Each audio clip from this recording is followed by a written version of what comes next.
the fly ball out towards center field. This one's going back, and this one is gone!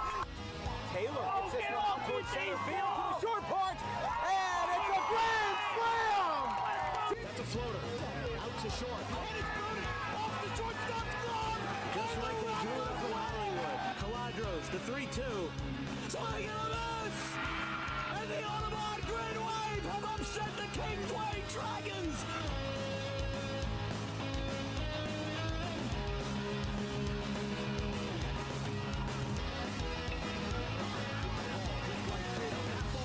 Gone! Grant Fournier! Two-run shot to right!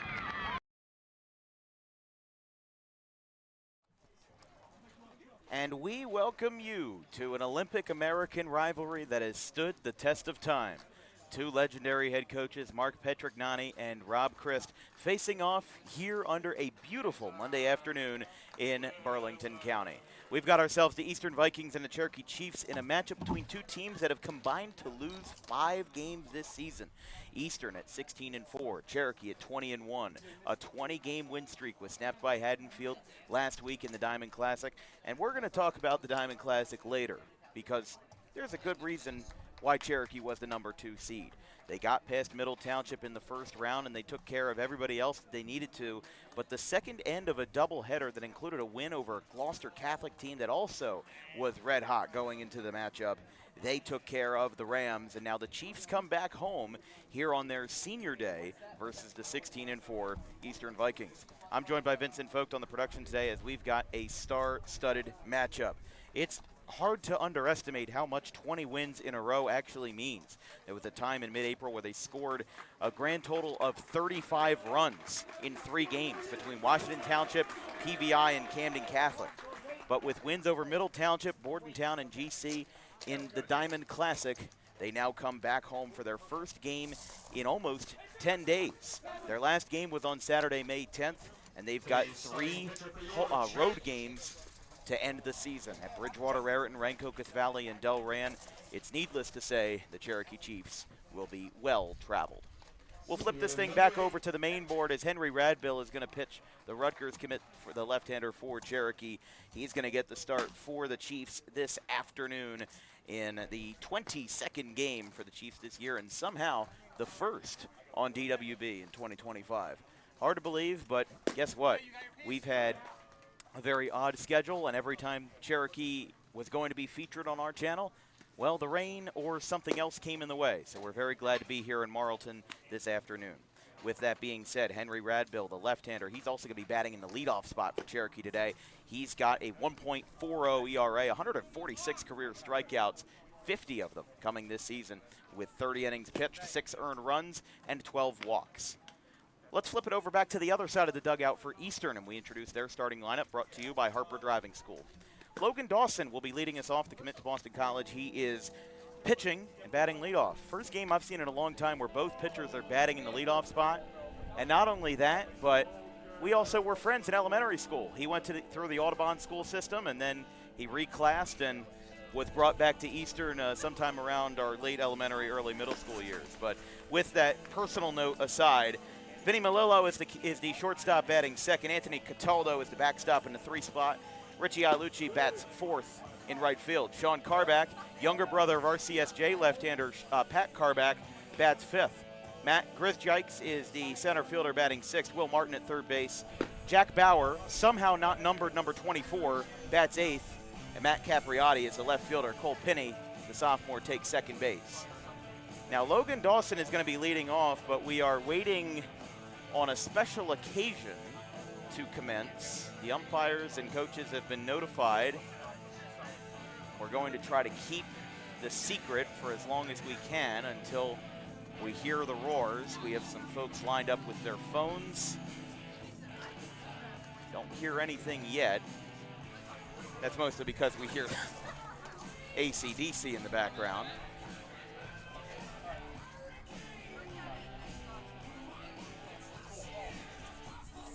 We were going to get started at 3:45 today, but we're just a little bit behind schedule, and maybe more so depending on what comes over the horizon there.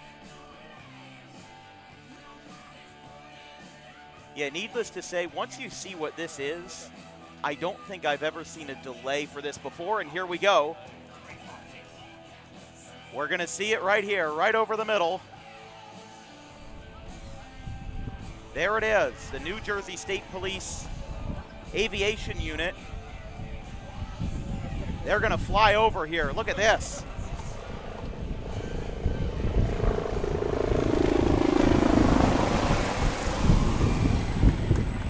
How about that? That's the New Jersey State Police Aviation Unit with a flyover before today's game. Helicopter coming right over home plate, timed it up well. And Brad Bill will get a couple more warm-up pitches.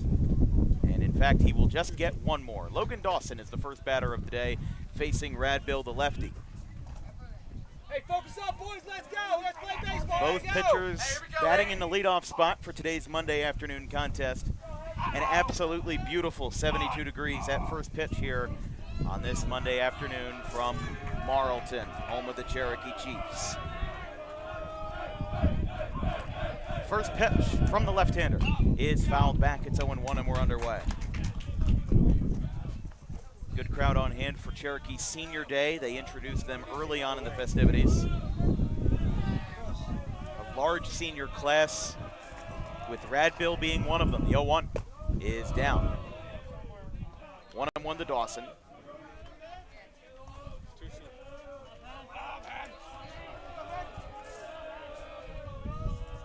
Dawson committed to Boston College, signed there in November of 2024.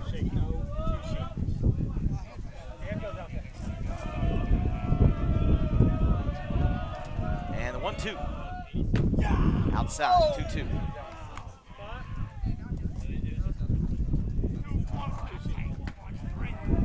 Two balls, two strikes to Dawson.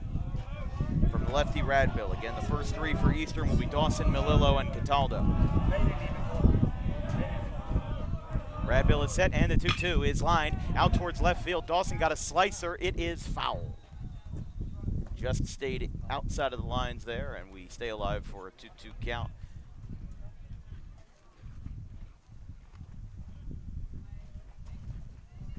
Dawson 22 for 63, 11 stolen bases in his senior campaign. 2 home runs, has 5 triples, actually has more triples than he has homers, 9 of the 3-bag variety, and 5 long balls. Also has drawn 55 walks in his career with Eastern, a .298 career hitter, batting .349 in his swan song campaign. 2-2. That's a ground ball foul, and we're going to have pitch number 6.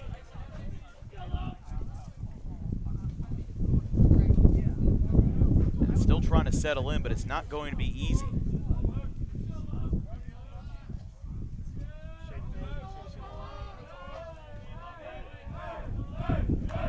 Brad Bill ready.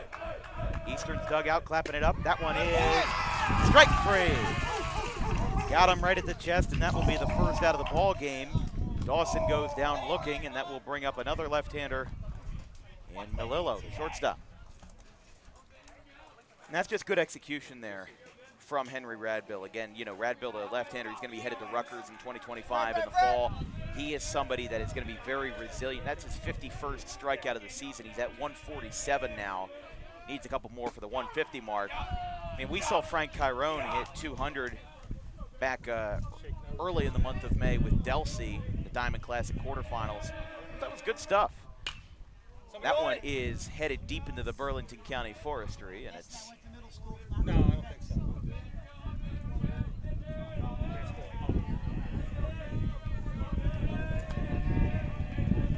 Here's the pitch.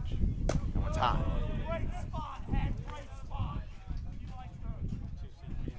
This is Eastern's first appearance on Dan Wilkins Broadcasting since April of 2024. We've been missing them for a while.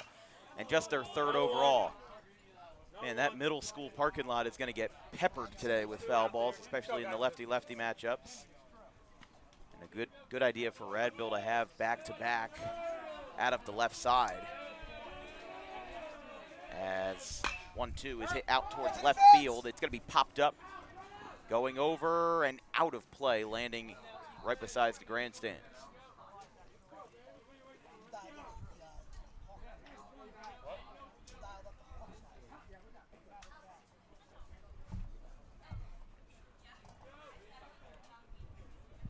Melillo, the junior shortstop, a 500 hitter this season. 1 homer, 11 total extra base hits, 22 RBI, and 31 for 62, 742 slugging percentage.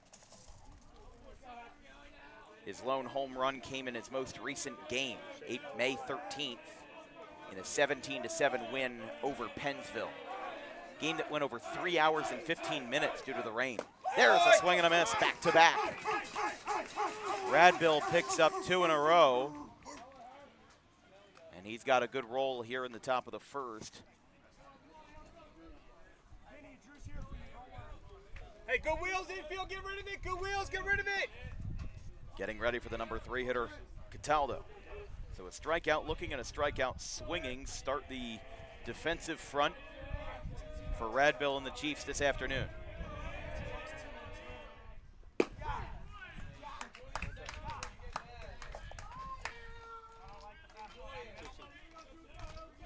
Oh, 1.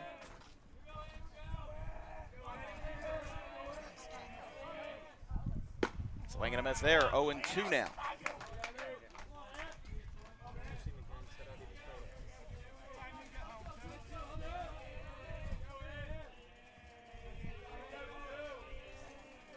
Henry Radbill, Brett Chiesa, and Alex O'Judd will lead things off for Cherokee in the bottom half of the first. Cherokee wearing a gray home uniform, gray top, white pants, with their signature white and orange caps.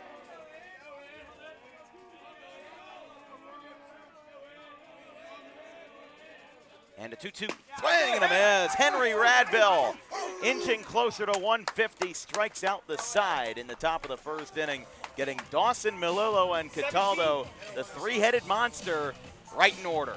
We'll be right back with the Chiefs coming to bat in the bottom of the first.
Logan Dawson, the Boston College commit, the starter for Eastern this afternoon. Let's take a look at his stats, as he's got a 2.76 ERA in 25 innings this season, 32 Ks, 8 walks, and 10 earned runs. This is going to be a big battle.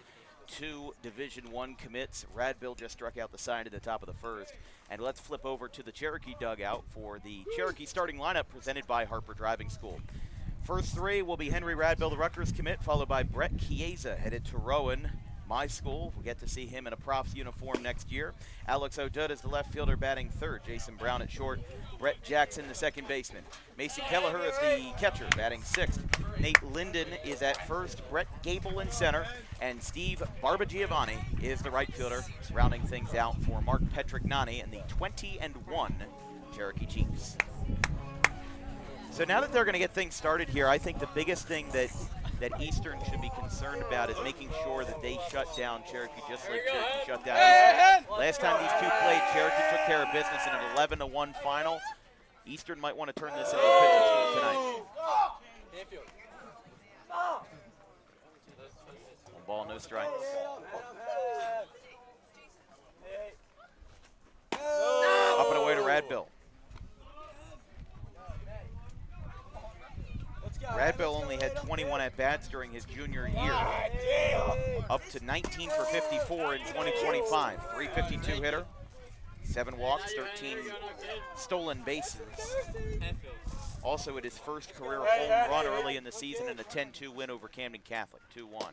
It's going to be called on the inside corner, 2-2. Dawson with his 2.76 ERA, third on the team for the Vikings, behind Vinny Malillo and, again, Matt Griskovich. That one is bobbled at second base. That's going to be an error that gets Radville aboard and gives Cherokee a little bit of breathing room here in the bottom of the first, as an E4 gives Radville the first base runner for the Chiefs. That brings up Brett Chiesa, the Rowan commit. Woo! Chiesa manning the third base hot corner today.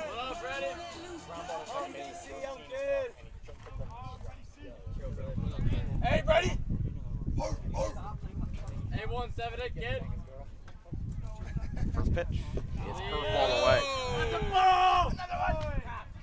Radville really seemed to hammer the strike zone with fastballs in his first inning, and now Dawson's going with a bit of a more diverse approach in that regard. Chiesa swings and misses 1-1. Chiesa, the 6'1", 205 senior, 28 for 72, 389 hitter, 332 in his career. His home run also versus Camden Catholic was his 5th in his career and his first of the season. Had 2 as a sophomore in 2023 and 2 as a junior in 2024. 22 career walks and 75 career hits. 28 for 72 in his senior campaign for the commit to the Profs, who just won their NCAA regional in Ohio over Catholic University. There's a ground ball. That's going to skip over the third base bag, throw across the diamond. Good scoop by Iolucci at first base. Go, dude, do a job. O'Dude is the batter. Go, Dodge. Check that, Sean Carback at first.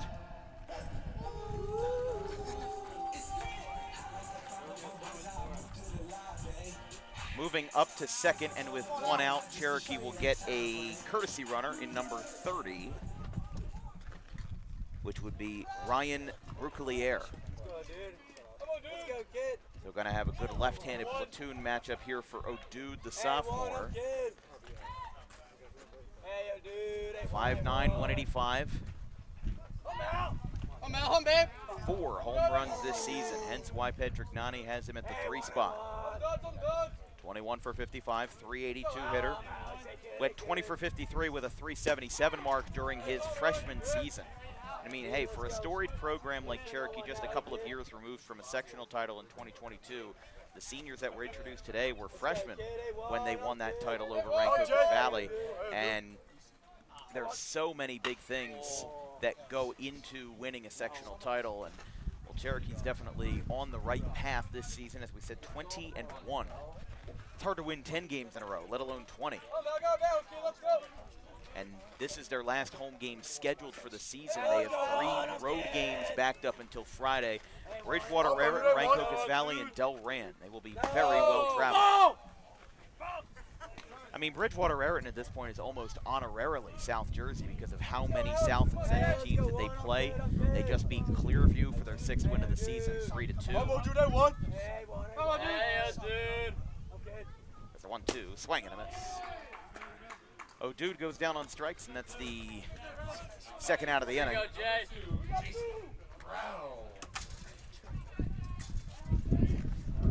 First strikeout for Dawson. Now Jason Brown will be the batter out of the 4 spot. But I think in this situation here, you got a runner on second, Brucolieri coming in for Cherokee to run for Radville. Can't miss opportunity here. Swing and a miss. Big thing is that the last time these two teams played back in April, Cherokee won 11-1 over Eastern. You know, they have taken some of the best teams in New Jersey, not just in South Jersey, in New Jersey, and they've taken them behind the woodshed. I mean, they've pummeled some really, really good teams. Opening day, back when it was 40 degrees outside, they beat Bishop Eustace 8-1. That definitely surprised some of us, and I think that some of those first 5 or 6 games was really what put Cherokee on the map in a lot of South Jersey and New Jersey observers, and then they were one of the last 3 or 4 undefeated teams remaining in the state. 1-1. That's inside. He'll get brushed back a little bit there. Brown steps out, and it's 2-1. Did you call that pitch? Eastern also started off their season with a hot run, starting out with a 10-0 record. Their first loss of the season was April 24th versus Cherokee. As that ball is ripped out to left field, going back and making the catch out there is the Vikings left fielder, and the side is retired. It's brought in by Capriati, and after one, we are scoreless here in the heart of Marlton. It is no score.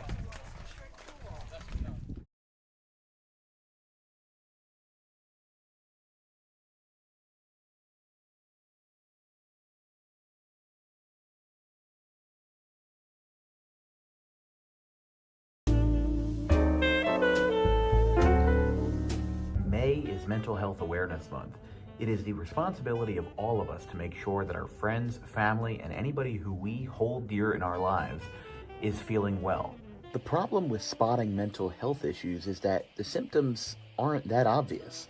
Just because someone is okay or appears okay on the outside doesn't mean that they're okay on the inside. It's important that if they are in distress, that they call the right people and they get the help that they need. And it is very important that we treat each other with respect, regardless of who you are or where you come from. But it is just as important that we treat ourselves with respect, regardless of the situation going on in our lives. If you're in distress, you can call this number, 988, or you can visit any of these websites if you're not in distress, but would like to learn more information about mental health awareness and research.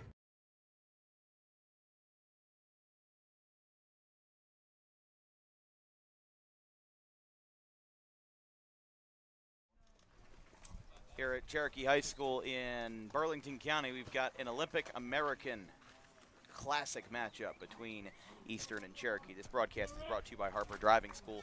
Over 90% of students who take their New Jersey State driving test with Harper pass on the first attempt. If you like those odds, you can book an appointment today at Suite 4 of the Total Turf Complex in Pittman at 614 Lambs Road.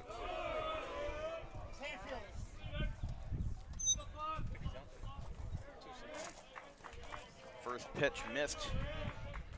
And that one also takes outside. Ialucci, Carback, and I keep having to look back at a personal message to make sure that I get the name right. Matt Grizkevich, 3-0.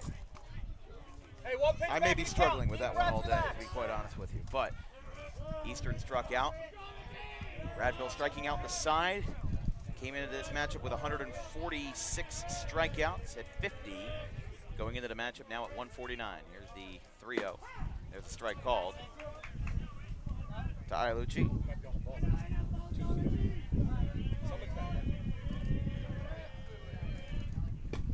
Swing and a miss, 3-2. So 149 strikeouts for Radville. He started out the at-bat with a 3-0 count. Now the 3-2 is number 150. Henry Radville reaches halfway to the 200 mark late in the regular season. The senior committed to Rutgers University picks up his 150th strikeout with Cherokee. But with how good this Chiefs team is, it's no more than business as usual. He's got 4 in a row as Ialucci is down on strikes, bringing up Sean Carback. That at-bat could be a little bit detrimental, though, getting a 3-0 count. Getting that groove back, though. 3 straight strikes, no extra foul balls, no extra business, just 3-0, and then you come back with a little bit of what we like to call a gentleman's strikeout, 3-0 count, and then comes back 3 in a row. A lot of fastballs to get himself down there. There's a big swing and a miss, 1-2 to Carback. Again, he's the younger brother of Pat Carback, who is a sophomore, or at least a left-handed pitcher at RCSJ Gloucester. 2-2. There's a swing and a miss. He's got 5. Kid just can't stop picking up the strikeouts. That's 5 in a row. And this brings up Matt Grizkevich. This is his first game since versus Cherry Hill West when he broke his wrist. He's returning to action and returning to the lineup for Rob Christ. this Monday afternoon. Here's the first pitch. That one is a strike.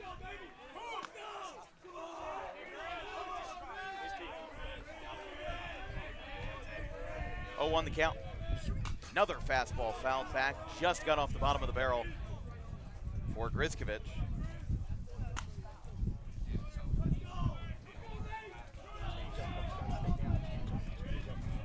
Martin will be next for Eastern if the inning continues.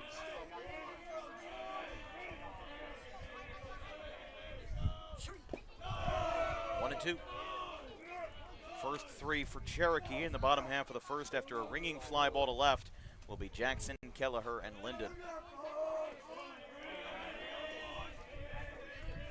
And 1-2.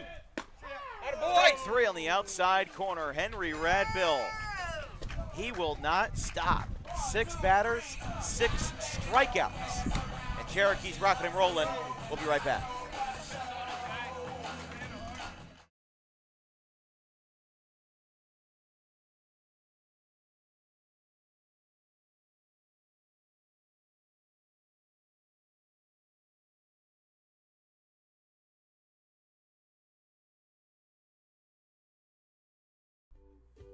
In life, the road ahead is full of possibilities, but to navigate it safely, you need the right skills. Harper Driving School is the premier driving school serving Gloucester, Salem, and Camden counties.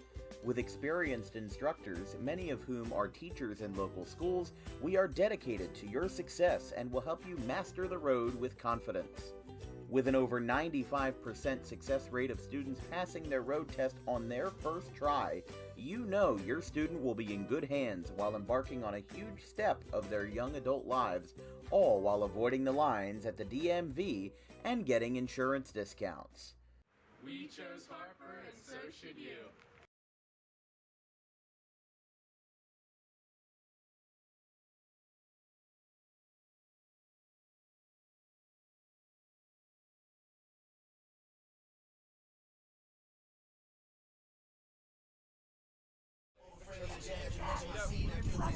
No score, bottom of the second inning. Brett Jackson, the batter for Cherokee.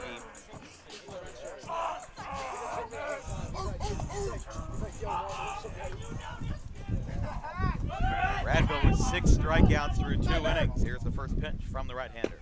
Mid to Boston College. Strike called, 0-1. Coach, you know what's going to happen. Put him over there.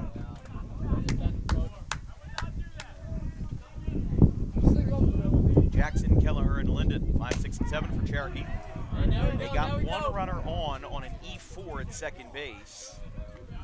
We'd have to check the home book for confirmation if it becomes an issue, but both teams searching for their first hit. I mentioned that with the conditions today is almost a perfect storm for a pitcher's duel. Even though the last time these two teams played, it was 11-1 Cherokee. I mean, you can't really carry over the result from the first game into the second. There's a ground ball dribbled up to first. Oh, it's bobbled. The defense could haunt them again. Throw to first is not in time. That will make a second error for Eastern in as many innings. The first batter of each frame has reached.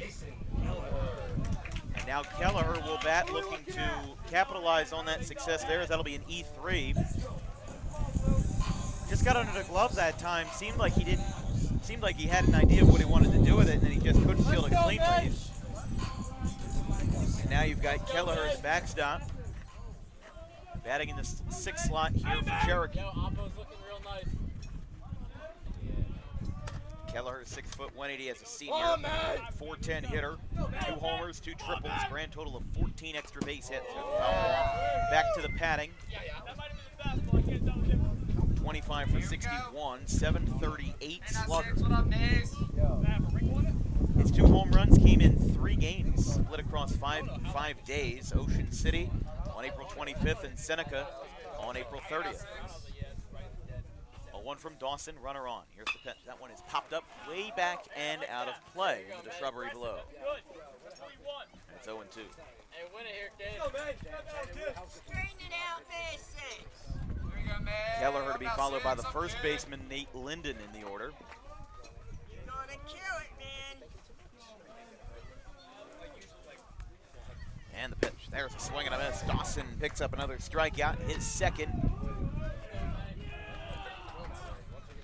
Batting senior number 13, Nate Lindy.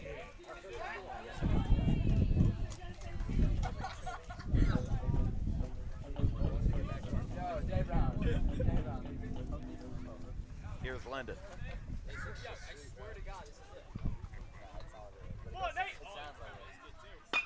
That ball is hit out towards short. It's caught, and the inning is over. We are through 2 here in Cherokee. No score, 8 strikeouts on both sides. 6 for the Rutgers commit, Rad Bill, and 2 for the Boston College commit, Logan Dawson. We'll be right back. No score.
Rad Bill has done nothing, and by that I mean nothing but strike out Eastern batters. 6 up, 6 down, 6 strikeouts for the Rutgers commit, and the left-hander delivers a strike.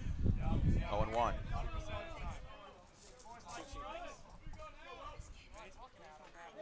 Martin, Bauer, and Capriati.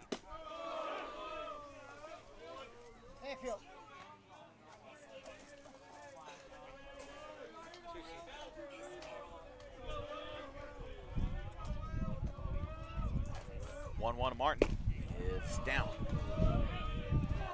Jack Bauer, the catcher, on deck. I feel like there's got to be an alternate universe where Jack Bauer is numbered number 24 instead of number 35. There's that one left-hander, and I think Texas or something like that. He's 6'7". He throws 102 out of the left side, and he's got first-round potential in the MLB draft, but oh, there's number 7. Inside corner, and Martin is down on strikes. This is unreal here from Rad Bill. They won't be stealing left field, Max. Here's Bauer. No, it's enough. Next time.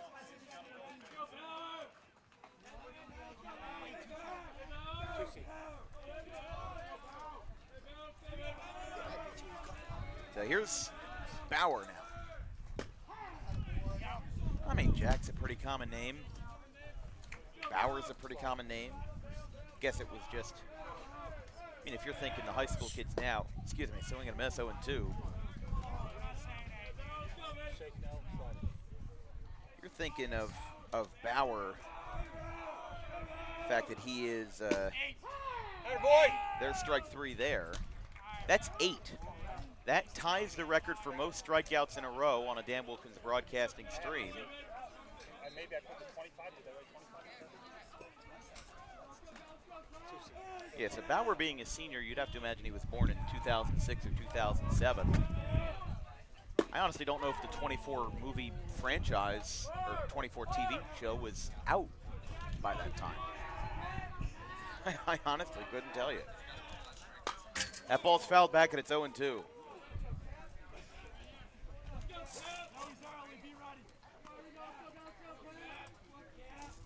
This is incredible stuff here from Rad Bill facing the 9-hitter for the Vikings. Here's the 0-2. Fouled back, just stays alive off the side of the padding.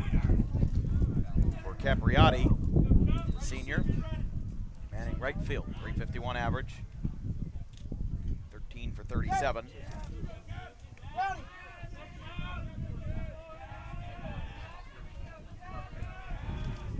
And the 0-2.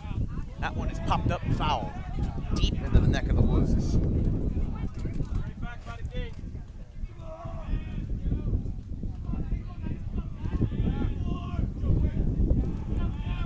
Capriotti looking to avoid possibly the impossible here.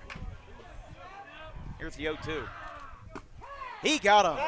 He dropped the ball, but he does tag him out, Kelleher, and the inning is over. Henry Radbill, you can tip your cap. I don't know how he does it, but there's a reason why Rutgers wants him in 2025. He has struck out the first 9 batters in a row. It's unbelievable. And 4 of them looking. We go to the bottom of the 3rd. It is no score.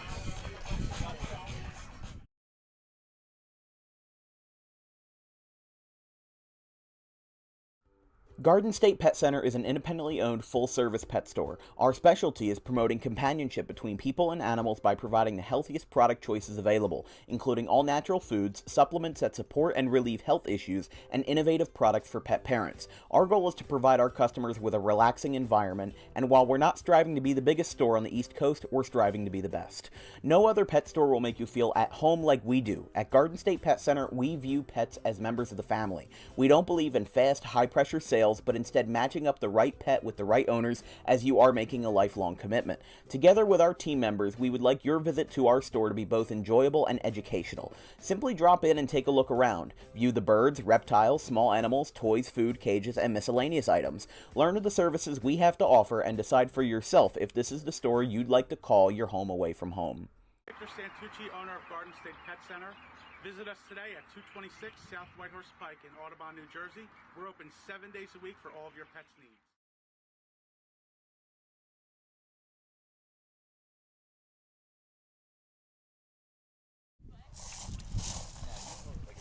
Dawson facing Gable here in the bottom of the 3rd inning. This broadcast is brought to you by Garden State Pet Center. Keep your pet happy and healthy with the most organic food products available in South Jersey. You visit 7 days a week at 226 South Whitehorse Pike in Audubon. Gable, Barba Giovanni, and Radbill, 8, 9, and 1 for the Chiefs in the bottom half of the 3rd. Good job, B. Why is he not making it, bro? Hey, Gable, hey, Gable.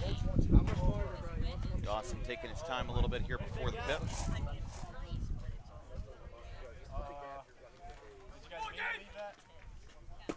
Strike called. I mean, the reason why I'm so excited about this Cherokee team is because they have, even though they have a huge senior class, they've got a ton of young talent on the rise, including the number 3 hitter O'Du.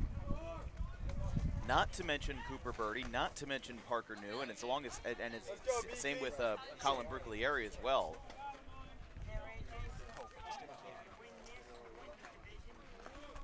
Come on, Brett. The 0-2 upstairs to Gable. I mean, that duo alone of sophomores, even with this senior class set to graduate in a month's time, that duo of Birdie and New could be dangerous for years to come. The 1-2 is outside. Let's go, Gabe. Gable, again, the senior, a 179 hitter. He's 5 for 28. 3 walks, 2 hit by pitches, and 2 stolen bases in his time as a 4th-year player for Cherokee. That's strikeout number 3 for Dawson. Barba Giovanni, the batter now.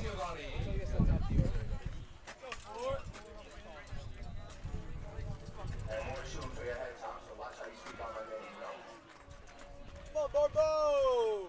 He said our names. I thought I got count. It's like me, Esther, hey, Barb. BJ. Damn. Hey, Barb, hey, Barb. Hey, Barb, hey, Barb.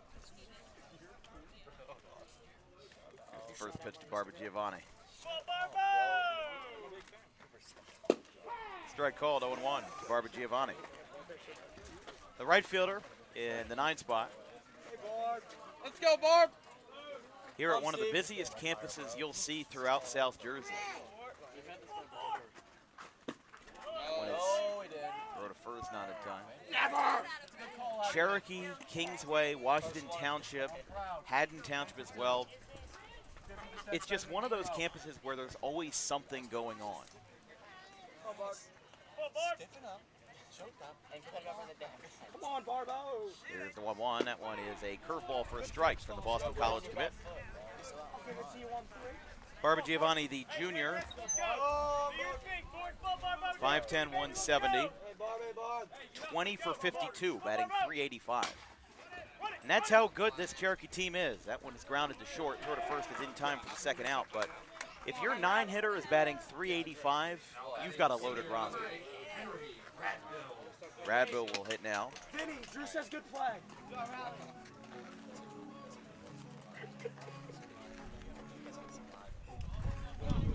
Okay, yeah, guys. Now the joke's over.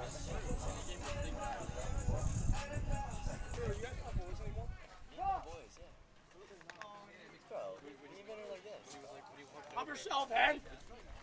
Let's go, Hen. I'm good. Foul back, hit the umpire's mask. What's up, bro? Turns the lineup card back over to Radville. He reached on an E4 his first time. Oh, Radville. Still no hits from either side, and Radville as well, striking out the first 9 hitters he's faced versus Eastern. That sets a new DWB record. The original record was set by Jack Subramanian in April of 2022, where he struck out 8 Audubon hitters in a row in a 4-1 win for Haddonfield, and that was across the 4th to 6th innings. There's a strike called. But Radville coming right out of the gates. He came into this one with 146 strikeouts, and I asked myself, will he get to 150 tonight? Well, he got to 150 in his 4th batter of the game, and he still hasn't stopped. Let's go, kid. I'm in. 1 and 2. No. Curveball misses outside. 2 and 2. No. This kid, you see Mr. Carr today? I'm sorry? You apologize to Mr. Carr today? What did he say? Dawson set. 2-2. Foul Yeah, back hey, by good fight, Radville. man. Stays alive. Good fight, Hen. Let's go. We'll have 1, 2, and 3 for Eastern in the top of the 4th. Dawson, Melillo, and Cataldo. Not too much to report when Eastern hasn't done anything, but Cherokee hasn't really done anything either. Really big shift from the first game of this 2-game set to now. That strike through on the outside corner. You can make that 4 Ks for Logan Dawson as he strikes out Radville in the inning, but how about it? That's 13 combined strikeouts through the first 3 innings by Dawson and Radville. As we go to the top of the 4th, still no score.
still just a workhorse in the 4th inning as he faces his counterpart on the hill in Logan Dawson. Leading off the top of the 4th here. First pitch in the lefty-lefty matchup. Drills it off his foot, and it's 0-1. It's time for DWB Trivia Time. Today's question is, who was the last team to sweep the World Series? Was it A, the 2008 Phillies, B, the 2007 Red Sox, C, the 2019 Nationals, or D, the 2012 Giants? This one's popped up third base side, calling for it at third. It is caught right in the glove by the third baseman, Brett Chiesa.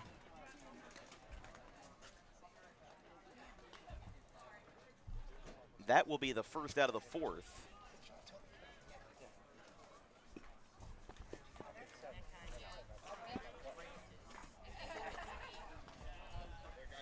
Here's the number 2 hitter here for Eastern. Radbill went down on strikes to end the inning. Dawson ends Radbill's strikeout streak. Did he offer? Did he offer? He pulled back? Okay. I have no angle, so. Well, you heard that very raw communication there, and that's honestly a good call there by Kelleher. He's not going to try to fight something that he knows isn't right. He's not going to try to fight something that he knows isn't worth going after. So he's got the best angle of them all down there. But probably at about a 5-foot rate between the first base line all the way down to the third base line, there's this thick black chain link fence. Now, of course, what you're seeing through is a little bit of netting here, but that's obviously very different. Pump up Henry. Got a 1-2 count. Dawson popped out to third to start the inning. First time an out was made by contact. Outside. Oh, come on, Ken. It's got to go both ways, the big zone. Ken, where was that? Big zone's got to go both ways. That couldn't have been out.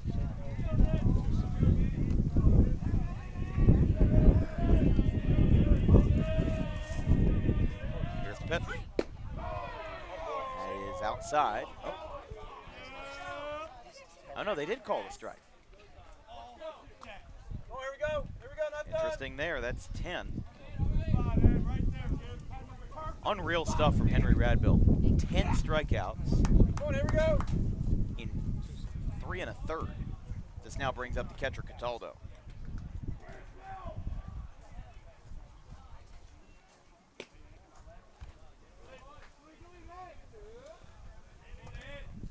Hey, not done yet. Hey, come on, baby.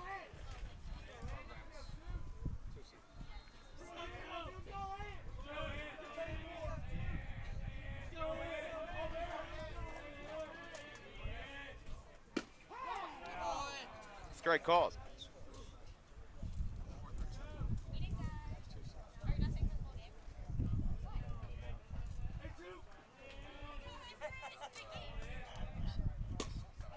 Outside there. 2 balls, 1 strike to Cataldo, the junior catcher. Come on, Henry! 338 hitter, 1 homer, 25 for, check that, 22 for 65 with 25 RBIs. 1 home run came in his last game before today versus Pennsville. That one is high. One pitch back in the count. Come on, baby. Hey, now wait.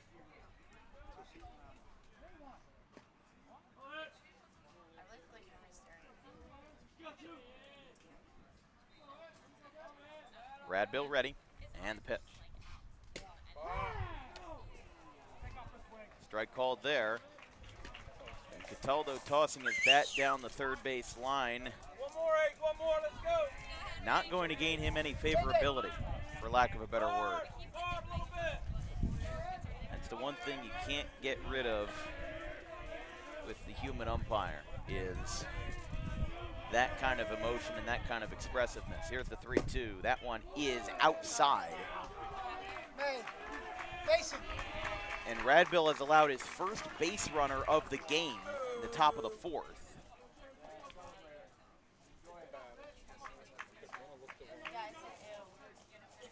Now it'll be Cataldo. I mean, that's a big at-bat there Eastern trying to find one way or another to disrupt the momentum. When you've struck out 10 times in the first 3 2/3 of an inning, it's a little bit dehumanizing, kind of gets you a little bit disconnected from the game. That one is going to be a strike called. Throw down to second is not in time. Cherokee started to walk off the field. Now Patrick Nani running out of the dugout.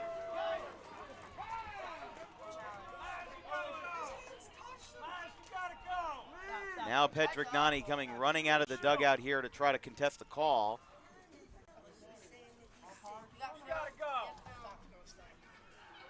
That's two. That's two. It does get the runner down to second base with Cataldo. Oh, man. Hey, we'll get it. We'll get it. Pick Henry up. Let's go, Hen.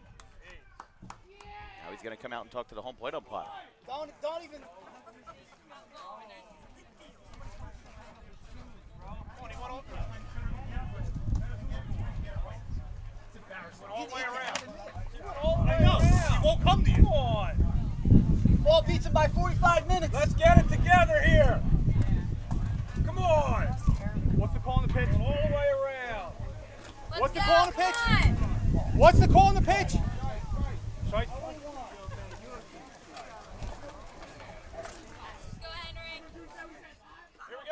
Oh, yeah, there's the conversation there. Just a very delayed call down there at second. It's a stolen base for the catcher Cataldo. Now here is Ialucci. No one count. A strike was called on the throw down to second by Kelleher. Here's the pitch. At the letters, 1-1. Let's go, Henry! I mean, through the netting here, I didn't get as good of an angle. We'll take a look at it at the end of the inning, see if we can find anything conclusive. I doubt it, but yeah, hard to tell. Swing and a miss, 1 and 2. 10 Ks for Radbill. Hey now, Ed, up, kid.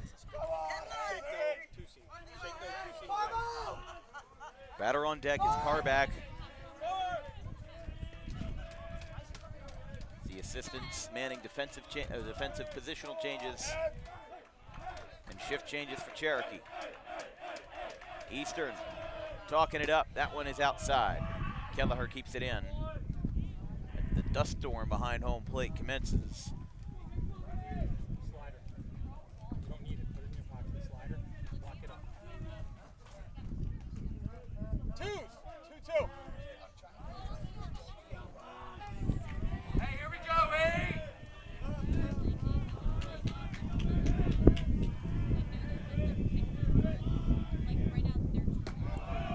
Up and in. 3-2 now. This would be a... I caught a slider there.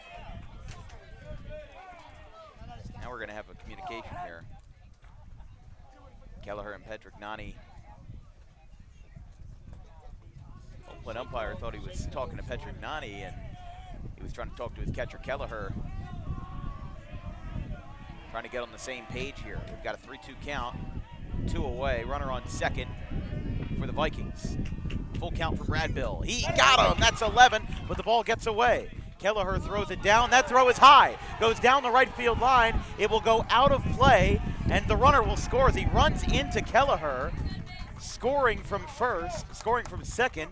It is going to be a strikeout, drop third strike, and the runner, Ialucci, will get down to second base. So it's now 1-0 Eastern. Get calls right. Get calls right. Get calls right. I'm talking to my team. I'm talking to my team.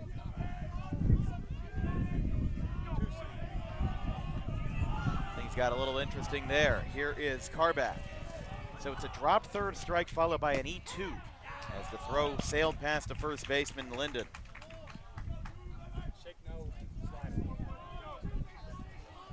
Cataldo scored from second. This one popped way up and back out of play. Somebody on it. 0-2. Two little kids got it. Make sure it goes in. Away.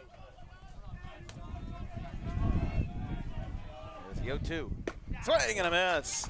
That's a dozen for, how about that for Henry Radbill? He struck out 12, but a run does score as an error brings in Cataldo on a drop third strike.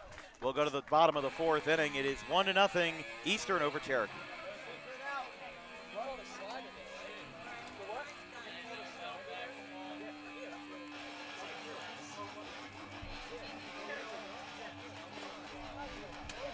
How are you this bad at umpiring, bro? You guys fucking suck.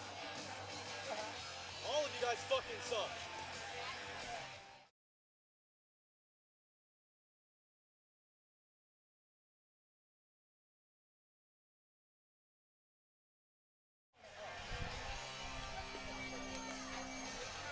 I mean, like, what the fuck was that, bro?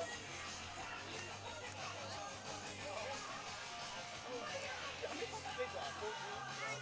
Like, that post, like, set for, like,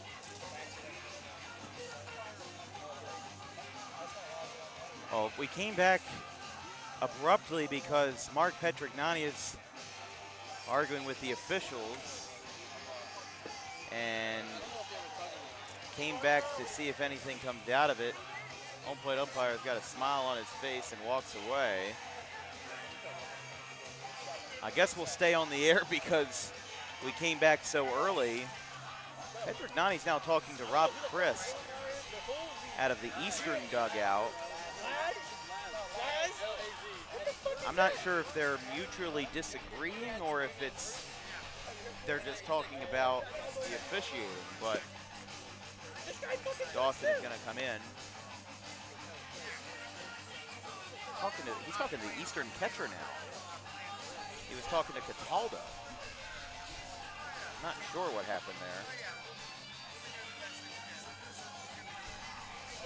Yeah, the music's playing. I can't really hear anything that's being said, but Chiesa's going to lead us off for Cherokee in the bottom of the fourth inning, and looks like whatever issue it was earlier is now broken up. like, I don't know what the fuck my eyes is talking about. He's so blind. Let's go, 1-7, Brady. So here's Chiesa, 2, 3, and 4 for the Chiefs in the bottom of the fourth inning. It's time for DWB Trivia Time. The question we revealed in the top half of the fourth inning was, who was the last team to sweep the World Series? Was it A, the 2008 Phillies, B, the 2007 Red Sox, D, the 2019 Nationals, or D, the 2012 Giants? The answer is D, the 2012 Giants, who took care of business versus the Detroit Tigers for their second of 3 World Series in the 2010s, winning them in 2010, 2012, and 2014. The 08 Phillies beat Tampa in 5. The 07 Red Sox did sweep Colorado, but that was not the most recent sweep. And then the Nationals actually took it to 7 games versus Houston. But I threw that one in because I felt like that was a World Series that was often forgotten. Let's go, Brady, come babe. And the 2-0 is hot. 3-0 now. Let's go, right at the letters. Both teams searching for their first hit in this game. Here's the 3-0. It's inside. We're going to have a 4-pitch walk. Let's go, Al. Oh, dude is the batter. Be yourself up there. Let's go. It's the first walk allowed and the third base runner allowed by Dawson in this one. Let's go, Al. Hey, dude, that's good. Oh, boy, up, babe. Let's go, Al. First pitch. That's outside. Let's go, Al. That's 5 balls in a row against Dawson. Let's go, be smart up there. Hey, 1-1. Again, O'Dude, the powerful sophomore, hitting in this three spot. Excuse me. 1-1. Dawson gets his get back that time. Let's go, 1. Here we go. It's a breezy day here in Chiefs country. I mean, I'm just thinking how good this wind feels on a relatively fair weather day, as that's a bunt up the third base line. It will go foul.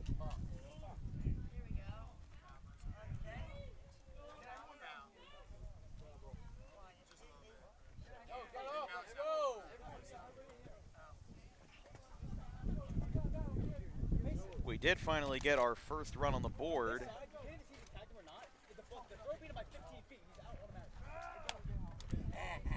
go, dude. Let's go, Al. Cataldo scored on a dropped third strike to turn into an E2 in the top of the fourth inning. Radville, though, with 12 strikeouts, including 9 of the first 9. Dawson ended his strikeout streak on a pop out to third.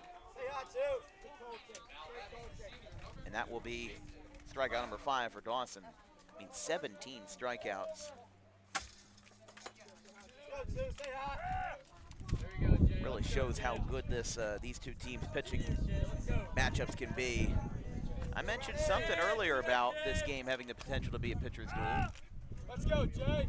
As the first pitch to Brown is a swing and a miss, and this is at the fastball low. And it's 1-1. Excuse me, 0-1, excuse me. But a very good crowd on hand here at Cherokee High School. It's our first time at Cherokee this season, seeing them for baseball. Wish we could have seen them earlier, but some things came up, rain and all the rest of it.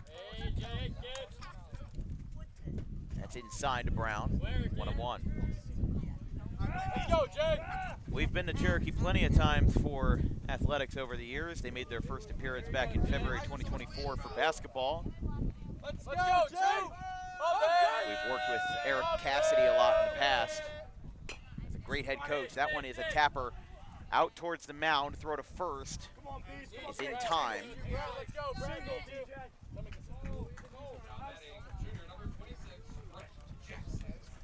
Jackson, the junior, will be the batter. And the little dribbler is the second out of the fourth. This week on DWB, we've got Tri-County Baseball on Wednesday. Delsea Crusaders and the Kingsway Dragons. And then on Thursday, we've got the Gloucester Lions and the Audubon Green Wave at 4 o'clock. Saturday, we close out the regular season with another Olympic Classic, Bishop Eustis versus Cherry Hill West at Eustis at 11 a.m. That will be the day that PowerPoints close. That one misses. Ball, no strikes. No one. Here we go, 2-6. Let's go, kid. Hey, BJ, stay hot. Short pocket. That ball is hit into center field. It's Cherokee's first hit. They're going to tie the game. Here comes the runner. He scores. 1-1. RBI single off the bat of Brett Jackson. As a little roller up the middle, ties up the game here with 1 run apiece in the fourth.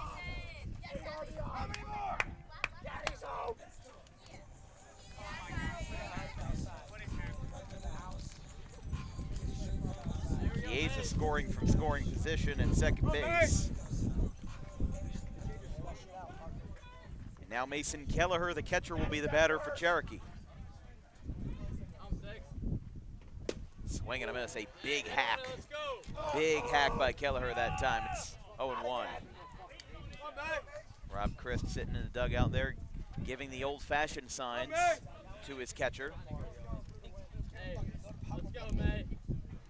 A 500-win head coach reached the 500 mark versus Cherry Hill East back in April of this season. Joining a club that isn't exactly exclusive, but it is legendary, to say the least. I think 600 is the benchmark for what we would call a very exclusive club. And I would say, given how we know Christ, I don't think there's any stopping anytime soon. Pop up to second ends the inning. Cherokee ties the game on an RBI single by Brett Jackson, and we're through 4. Nobody's going anywhere, and neither are we. It's 1-1.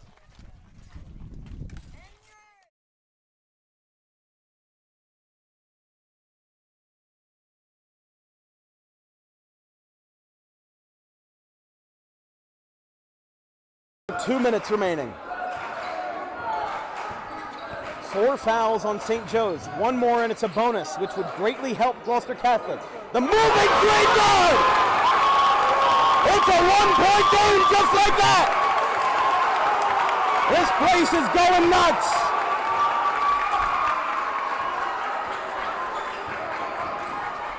And now a drive to the basket by Spross. He lays it up and lays it in! St. Joe's has 2 timeouts remaining. Gloucester Catholic still has 3. Here we go. Mascaro pulls up. He goes for 3! 6 points! Jack Mascaro has tied the game with 90 seconds remaining. How will the Wildcats respond with a miss of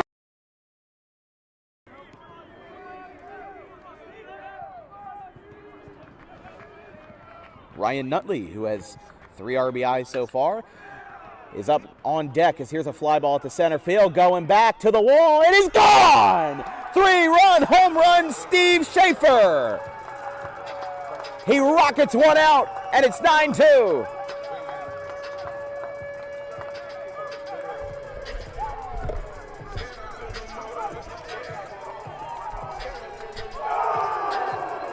First home run for Schaefer this year, the second hit at home by a Scarlet Raptor.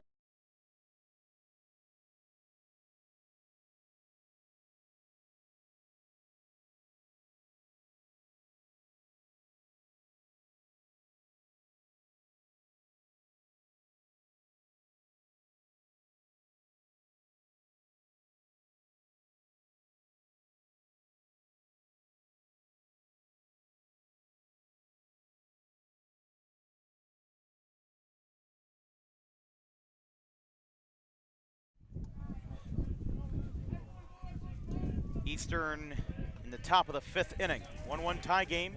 Both teams traded a run in the first. Brett Jackson with an RBI base hit for Cherokee. Henry Radbill with 12 strikeouts. Struck out 3 in the top half of the 4th, however, allowed 1 run. That's a big swing and a miss there by Grizkovics. Radbill again, the commit to Rutgers as a lefty.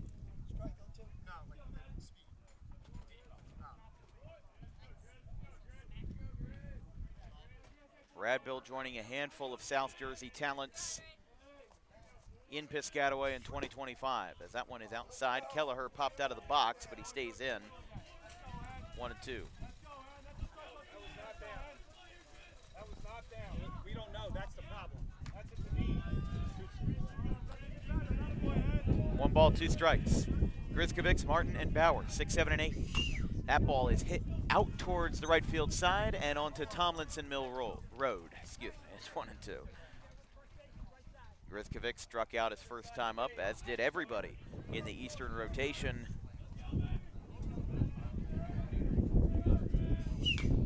That one is fouled down the third base line. Just got on top of that one. As we said, Grizkovic earlier this season broke his wrist in a game versus Cherry Hill West. This is his first game back. With Radbill racking up strikeouts like there's no tomorrow. He's got 12. Looking for a good old baker's dozen. Here's the 1-2. Down, 2-2. Not sure what Radbill's pitch count is either, because he has just been so efficient. It's been incredible. That's a swing and a miss. He's got 13.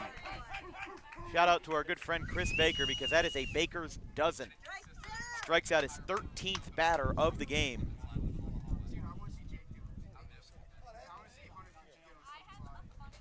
And Grizkovic strikes out for the first out of the 5th. Here's Martin. That one's fouled back.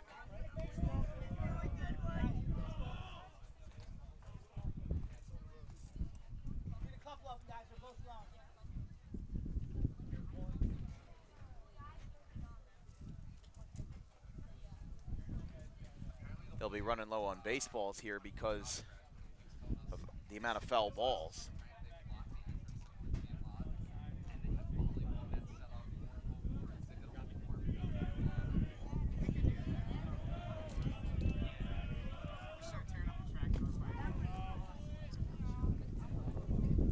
Oh, 2.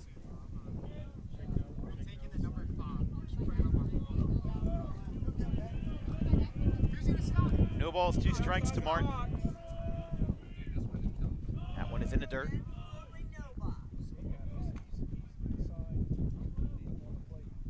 I'll tell you this, Dominic Passarella is swinging on deck for Eastern. As Martin, the sophomore, digs in. That one is at the knees. 2-2.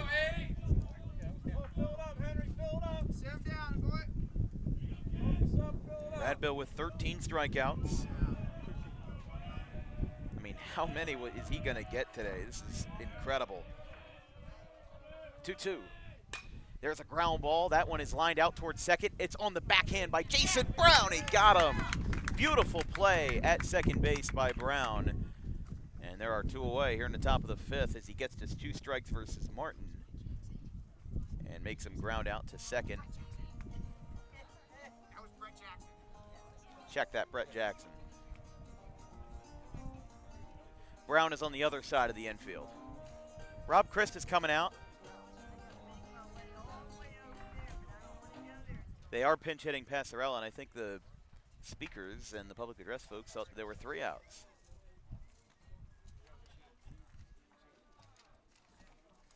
Although I will not turn down mid-inning Jimmy Buffett anytime. So Chris talking to the home plate umpire. He is confirming that substitution for Passarella. 324 hitter. 12 for 37. For Cherokee, this is their last home game of the season, at least scheduled for the regular season. They face Bridgewater Raritan, Rancocas Valley, and Delran. So even though 2 of their last 3 road games will be inside of the county, still going to be a battle nonetheless. An interesting move here to pinch hit Bauer for another lefty. I am a little bit confused by that, but when you've got a good head coach like Rob Christ with over 500 wins, usually you don't question it. That one is up and away, 1-1.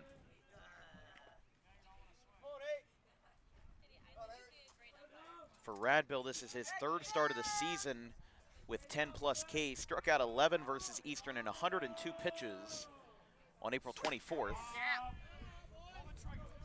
1-2. And then in the immediate start after that, a 10-1 win in the Diamond over Middle Township in the first round. He struck out 13. So he has matched his season high in just 4 2/3 innings. Here's the 1-2. Oh, look out. Luckily, nobody was in the Eastern dugout to get hit with that one.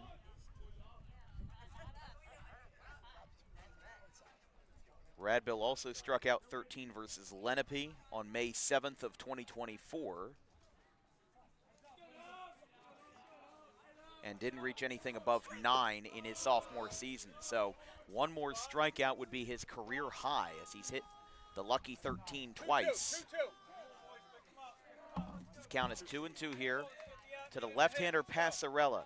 A strikeout and a ground ball to Jackson at second base on a very good backhand. The 2-2. He got him. There's the career high. 14 strikeouts for Henry Radbill. And going to the bottom of the 5th inning, we're still rolling here in Marlton. 1-1 score.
Linden leads us off for the Chiefs in the bottom half of the fifth. This broadcast is brought to you by DAWG Pro Wrestling, the Dangerous Adrenaline Wrestling Gladiators, New Jersey's premier pro wrestling organization with high-flying events and non-stop entertainment throughout the Garden State. You can visit their website today for more information on future events, including their upcoming event at Rowan University at dawgprowrestling.com. Time called for a adjustment behind the plate.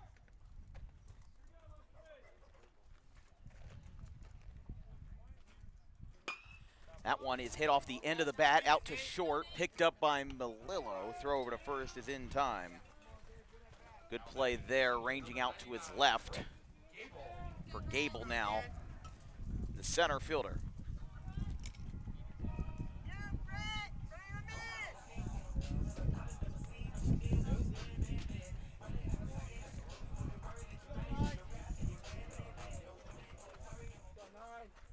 Gable struck out swinging his first time. He'll be followed by the 9-hitter Barba Giovanni.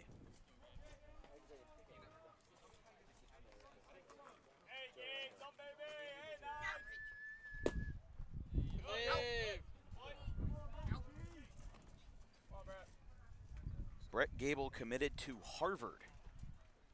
We saw his, or at least heard his senior introduction. He is going to be majoring in biology at Harvard. I mean, even as an athletic, or even as an athlete, if you're getting a scholarship to Harvard, that doesn't mean you're just good at baseball. That means you're good at a lot of other things too. It's not like the University of Alabama, where if you can spell 5 letters in a row, 5 words in a row correctly, you get a scholarship. Like, Harvard has standards, even for athletes. He's got a 1.96 career ERA. The left-hander, one of several commits for Cherokee to a Division I program. We mentioned Radbill going to Rutgers. Gable announced his commitment to Harvard on September 13th. And he'll be pitching for the Crimson in 2026. That one is going to make it a 2-0 count. And now Rob Christ coming out for the first mound visit of the day. Talking to Logan Dawson here.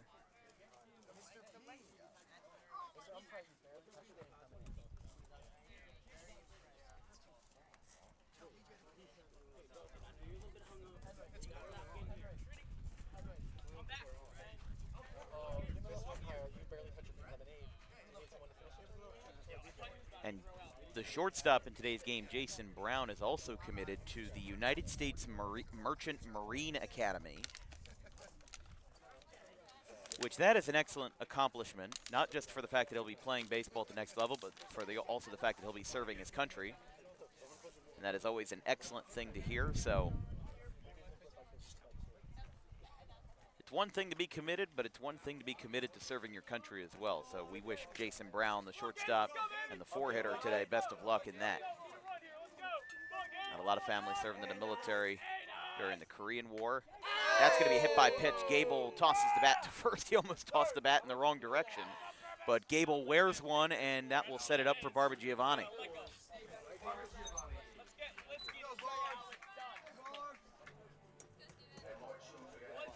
So Dawson, after the mound visit, allows his first hit by pitch. He's had 1 walk, and he's allowed 1 base runner on an error, and only 1 hit, which was by Jackson, an RBI single over the middle to tie up the game at 1. Each team traded off a run in the first inning. To the 9-hitter, Barba Giovanni takes a strike, 0-1.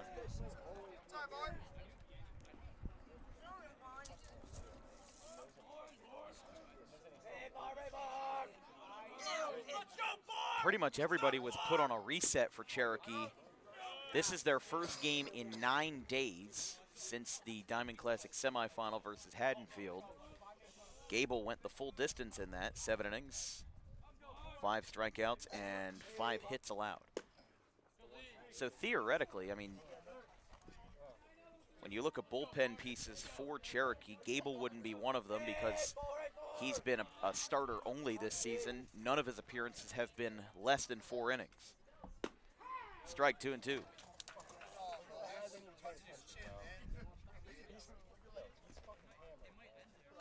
Could definitely go to Jason Handfield if necessary. And Brett Jackson himself has had 6 2/3 of scoreless ball this year. 2-2. That ball's hit well. Out to left field, poked it out towards the side. It's going to drop for a base hit. They will throw it down to second, but it's not in time. Sliding in there, it's a base hit. Steve Barbagiovanni. One away, and Cherokee finally has some extra things going for them. A hit by pitch and a base hit. They turn the lineup card back over to Radbill, and that's going to be it for Dawson. This will be his second visit. So they will take Logan Dawson out after just 4 1/3 inning. I'm a little bit surprised here, but with how low scoring this game has been, they are going to call to the bullpen.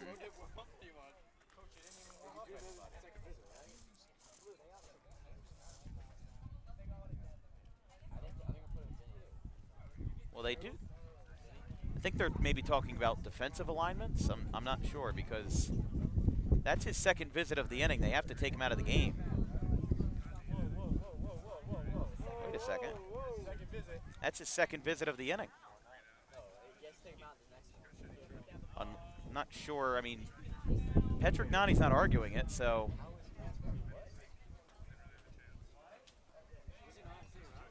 I'm not entirely sure. But here's Radbill.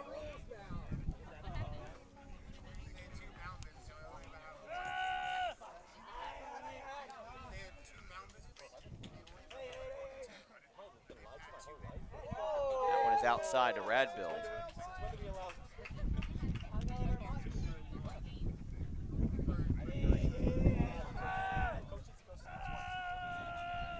I mean, I'm not gonna further it because Patrick Nani didn't argue it. That ball's hit well. Right field, Henry Radbill backpedaling. It is caught in right field. Runner will tag. There'll be runners on the corners now with 2 away for Cherokee. As Chiesa will be the batter, as Radbill launched the ball to right but couldn't get the distance. Barreled it up, but Chiesa is the batter now. The commit to Rowan. Coach, I'm saying you get 5, so you're good. You can go out. You can get 5 visits, Coach. Go, Brett. Hey, what's up? Go, Brett. Hey, good piece, man. I'm ready, CA, kid. Hey, be safe. First pitch. No. Down, 1-0. Very good crowd on hand here for the Cherokee Senior Day. They started their introductions right around 3 o'clock this afternoon as we were showing up.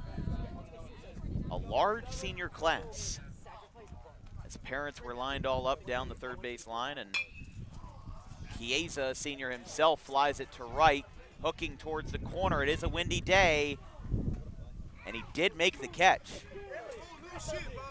Down the right field line, and the inning is over. Cherokee and Eastern, we're tied up at 1. Going to the 6th inning. This game could be one for the ages. We'll be right back.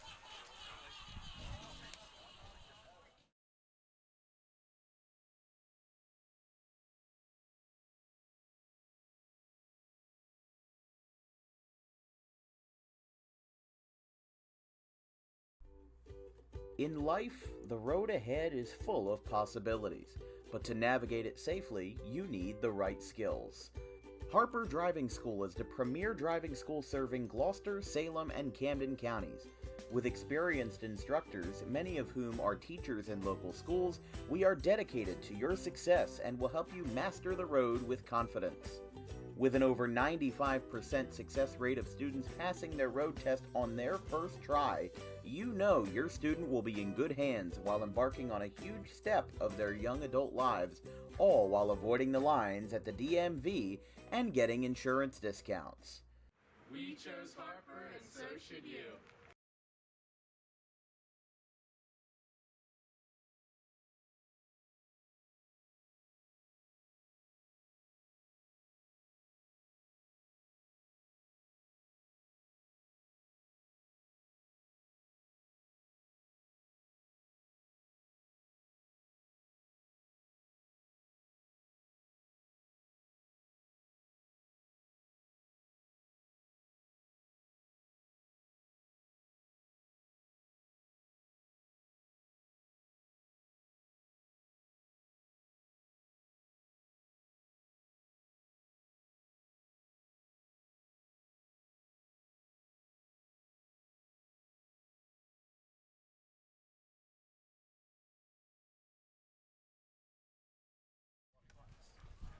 Eastern's dugout really hasn't been used today. All the players have been standing while their team is at bat outside of the dugout beyond the third base side in that little extension area.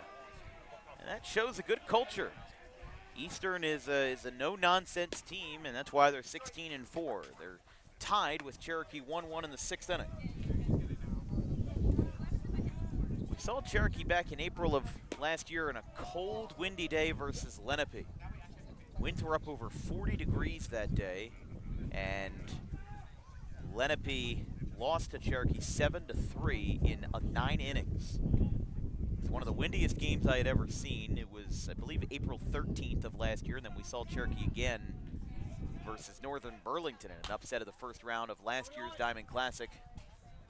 But Cherokee got their groove back in 2025, making it to the semifinal round. I think, honestly, Cherokee should have been in the finals, and the 1-2 from Radbill is hit over the middle. That is a base hit in the center field. Eastern gets a jump with Capriati, the 9-hitter, and now they'll turn the lineup card over to the Boston College commit, Dawson. Bench on the runner. That is the first hit of the game for Eastern, as Radbill had been going with the announcer's curse for the first 5 innings, but he finally gets the first hit. But we'll see, regardless of who gets the first hit, who gets the last laugh. But the Cherokee, I think, would have gone farther if the Diamond Classic was organized better. I mean, the 1 seed was Gloucester Catholic, and they played Cherry Hill West, the 27 seed. I'm saying it. I've been saying it straight up for the past several weeks. A tournament that has 32 teams should be seeded in no other way than 1 through 32. Any other, as this one is a bunt, Dawson back to Radbill, and he bunts out to his pitcher counterpart on the hill. 1 away. It does move Capriati over to second base. The 1-3 sacrifice bunt marks the first out of the 6th. But in what world do you see 32 teams and you're like, yeah, we need to randomize the pods? Because the 1 seed was Gloucester Catholic. They should have played 32 seed Middle Township, but instead Cherokee had to play them. 1 needs to play 32, 2 needs to play 31, 3 needs to play 30, and so on. Throw back to second, not in time. The Classic has still come and gone, and I still can't wrap my head around it. I think that the way that this tournament has seeded has certainly lost some of its prestige. I'm not saying we need to go back to 8 or 16 teams. I think 32 is fine. People having a seat at the table is undeniably a good thing. There are certainly some traditionalists that still want the Diamond Classic to be 16, and I would certainly hear them out on it. I don't think that it's a bad idea by any stretch of the imagination. But my counterpoint is that they just reinvented the wheel too many times to make it unique. They replaced the one unique aspect of the tournament, which was the pace of play rules and the pitch clock, well before the pitch clock was cool in Major League Baseball and whatnot. But they got rid of that and now replaced it with an entirely just arbitrary seating system, in my personal opinion. That's nothing against the coaches that may have been involved in that. That is my personal opinion. That's number 14. Check that 15 for Radbill. As Melillo is down on strikes, Patrick Nani's coming out. Or at least he's on the top step here. It's a tie game, top of the 6th inning. They're going to call time. They're going to have him come out. Is this going to be, I mean, I'm not sure if it's the end of the day for Radbill, or if this is just a meeting here with a runner on second and 2 outs in the top of the 6th. At least I would hope not, because Radbill has had one of the best performances I have seen in a long time. 15 strikeouts. That hit by Capriati was the first hit by Eastern. They scored a run in the 4th on a dropped third strike and an E2 by Iolucci.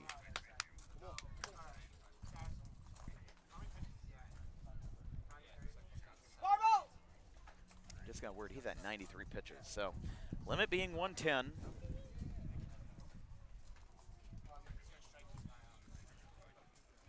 We could see somebody come in for the 7th, but if Cataldo gets a base hit, I wouldn't be surprised if this is his last batter.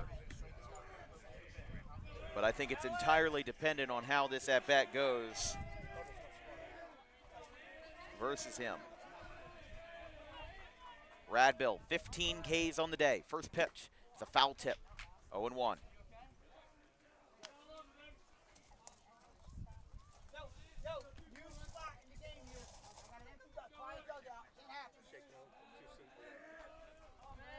No balls, 1 strike.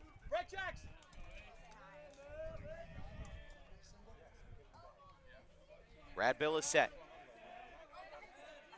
The 0-1 at the letters, 1-1.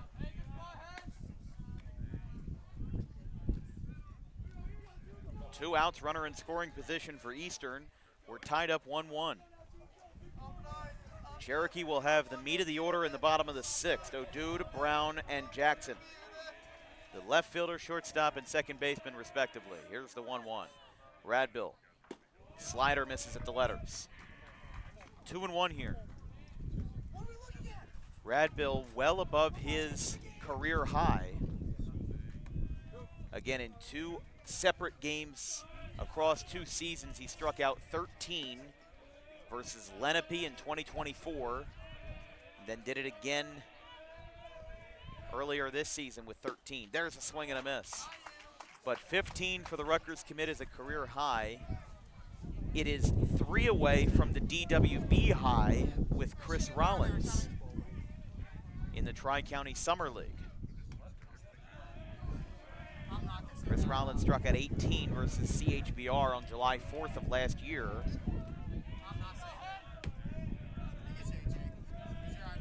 But here's the 2-2. Radbill exhales from the stretch. He got him! There's 16 strikeouts for Henry Radbill.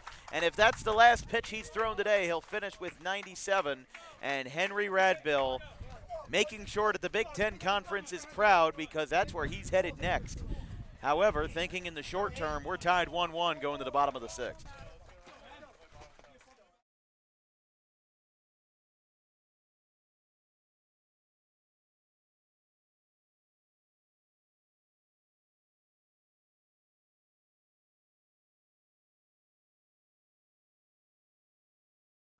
Garden State Pet Center is an independently owned full-service pet store. Our specialty is promoting companionship between people and animals by providing the healthiest product choices available, including all-natural foods, supplements that support and relieve health issues, and innovative products for pet parents. Our goal is to provide our customers with a relaxing environment, and while we're not striving to be the biggest store on the East Coast, we're striving to be the best.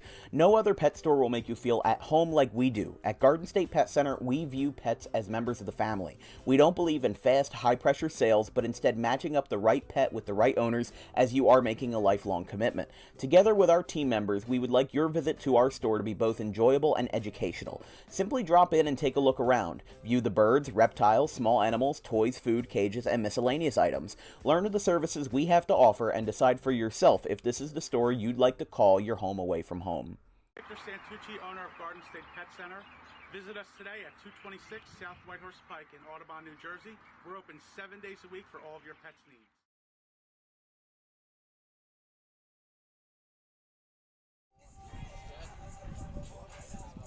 Logan Dawson is the pitcher here in the top of the 7th. No bullpen changes in this game, and honestly, let's check that at the bottom of the 6th inning. Getting a little ahead of myself with how good this game has been. 1-1, bottom of the 6th. And overall across South Jersey, a pretty low-scoring day. Here we go, dude, again. Woodstown leads Pittman in the bottom of the 5th, 4-2. In what might be the second game of the day besides this one, Gloucester Catholic and Delsey are tied 0-0 in the bottom of the 7th inning. Frank Chirone's day was done after 5 with 10 Ks, 3 walks, and 1 hit. Almost a good one. Let's go, one. Here you go, kid. There you go. That one's a dribbler by O'Dude. First base side. It's picked up. Throw down to first base. It's in time. The first out of the bottom of the sixth is successful on the play by Penny. Just feels like those dominoes are piling up, and it feels like the next one to fall could be the one that ends the game. But every time we've covered Cherokee baseball, it's never a dull moment. We've covered Cherokee 4 times over the past 2 years. The first game was a 9-inning game at Lenape with over 40-mile-per-hour winds. However, they were blowing straight in, and it was a 7-3 final in 9 innings. The second longest DWB baseball game at 3 hours and 24 minutes. We saw them again at the Thank You Classic a week later when they walked off St. Peter's Prep on a wild pitch.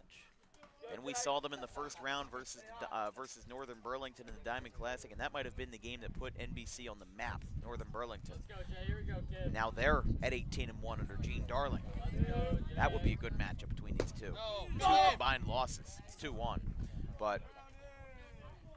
And then this is the first time we've seen Cherokee this year. We were supposed to see them versus Burlington Township, but with the location change, it was originally supposed to be here, but the 2-1.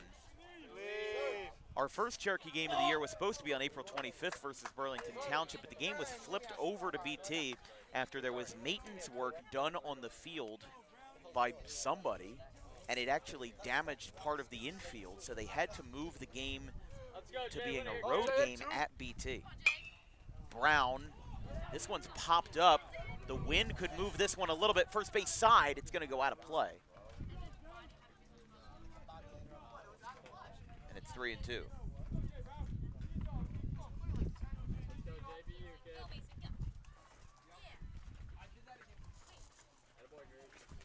Just trailed a little bit down the first base line. Not an easy play at all, but the wind started to pick up as soon as he was running.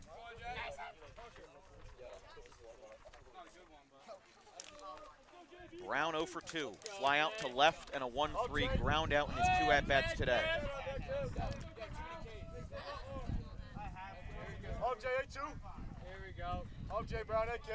Dawson with 5 strikeouts and 5 1/3. Swing and a miss. He's got 6. Dawson pumps his fist in celebration. And that's the second out of the bottom of the 6th now for Jackson. Again, we don't have pitch counters here, so we're really not entirely sure where Dawson is sitting at, but we knew that Radbill finished the inning with 97, 98, and 16 strikeouts. First pitch got on top of it, grounded down the first base line. It's 0-1. Jackson has reached base twice. He's had Cherokee's only run of the game, an RBI single in the bottom of the 4th inning that scored Chiesa.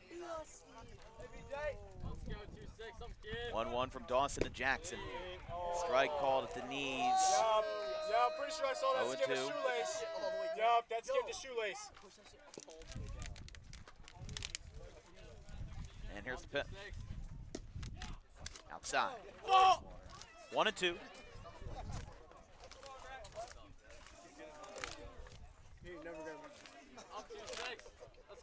Dawson delivers. There's strike 3. Dawson strikes out Jackson on the outside corner, and the inning is over. We are through 6 here in Marlton. This game isn't going anywhere. It's 1-1 as Dawson strikes out 2 to end the inning.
Cooper Birdie is the pitcher, and at long last, Henry Radbill's day is done.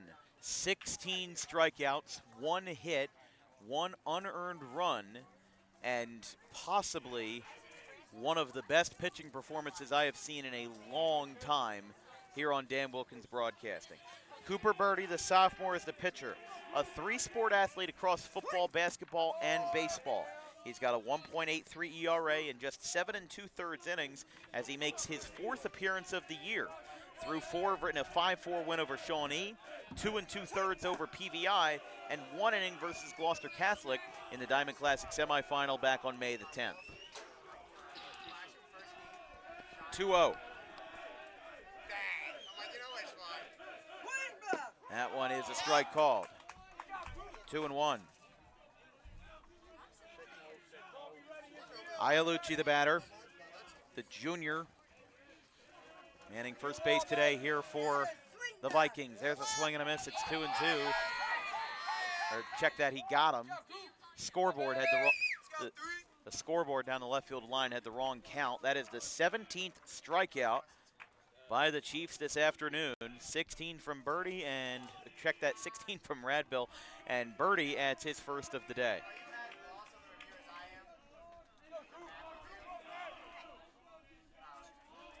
Here's Sean Carback.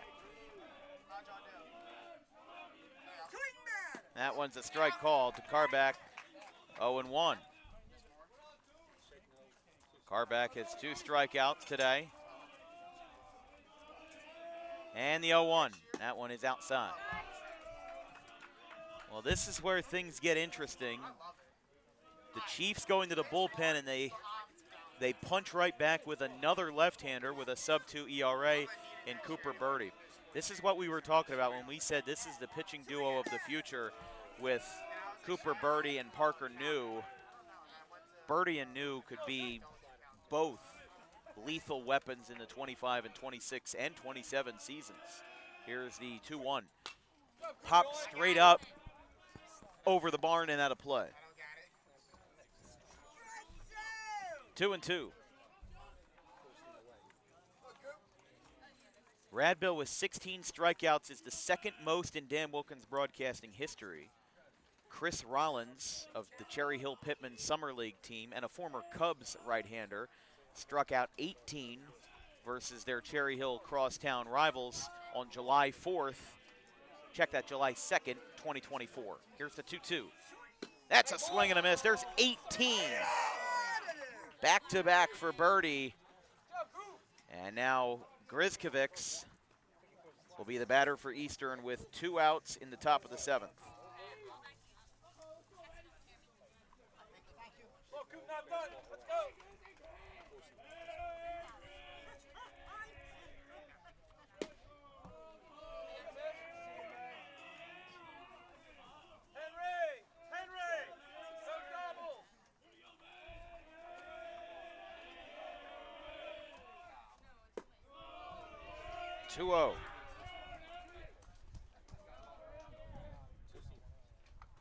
Not done yet, Coop. Come on, baby. Get us in the head.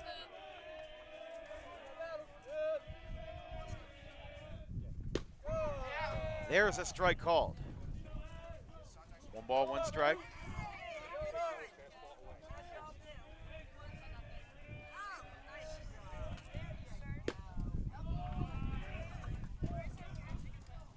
Don't forget the week ahead on Dan Wilkins Broadcasting tomorrow. Check that Wednesday. I keep saying check that like we're in ball hockey land again. On Wednesday, we're going to be at Delsey versus Kingsway. That one's ball 4.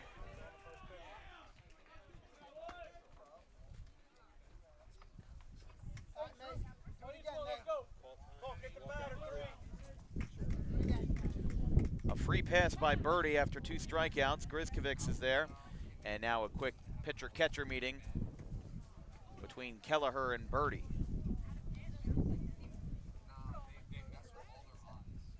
This broadcast is brought to you by the Rowan College of South Jersey Roadrunners Athletic Department. Winners on the field and winners in the classroom. You can become a prospective athlete of RCSJ by visiting their athletic website, rcroadrunners.com, and filling out their prospective athlete form. You can also follow them on all of their social media platforms at RC Roadrunners, wherever you get your fixins. Your way, buddy Jack.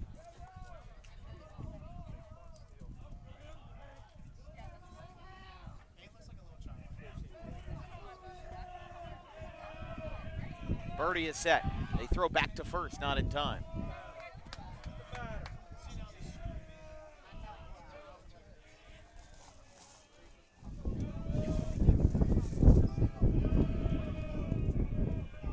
Here's the pitch. At the knees, it's a strike called, 0-1.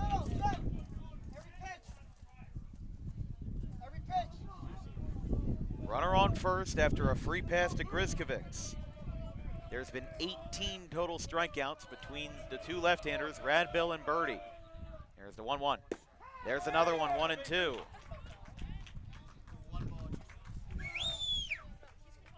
In the bottom of the 7th for Cherokee, it will be 6, 7, and 8. Kelleher, Linden, and Gable. 1 ball, 2 strikes. Birdie is set. And the 1-2. Fastball below at the knees. He's thrown 3 fastballs in a row right around the same spot. That one was a little bit lower that time. And he'll have another chance. 2-2. Curveball. Low again. 3-2. Had a little too much zip on that one, but honestly, if your curveball's got a little too much break, that's a good problem to have. As the shadows coming over the infield from the trees behind us, the sun going back down towards the third base line, creating a deep shadow over the batter's box and part of the infield. 2-2. Fastball, ground ball, out towards second. It's a high chopper. It's picked up by Jackson, and the inning is over. Birdie strikes out 2, and now it's Cherokee's time to shine. Will they win the ball game, or will they give us free baseball here in Burlington County in the Olympic Conference? 1-1 going to the 7th, and the bottom half of it indeed.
Patrick Nani having a conversation with the home plate umpire as we get ready to go. Kelleher leads us off in the bottom of the 7th inning. It'll be 6, 7, and 8. Kelleher, Linden, and Gable. This game has been one of the quickest we've seen in a while, and Patrick Nani talking with the first base umpire. Kelleher is talking to the head coach, Patrick Nani. I'm not sure exactly, because Patrick Nani said something, and then now the two umpires are meeting for one reason or another here prior to Kelleher's at-bat in the bottom of the 7th. So there were thumbs up exchanged, but we're not sure of what kind.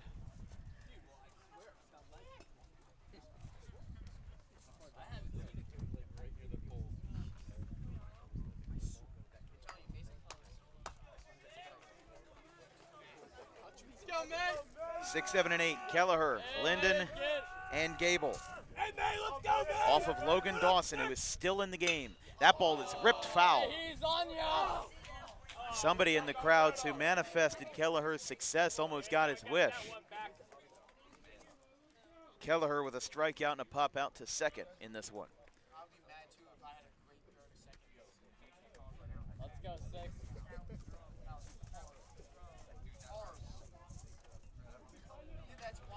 He wants that one. The one just hit 110 miles an hour.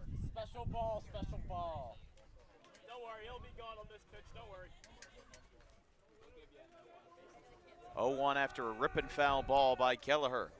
Let's go, Mayor. Eastern with a win would improve to 17-4. Loss would bring them to 16-5. Cherokee, after a 20-game winning streak was snapped, Keep your head in. Let's go.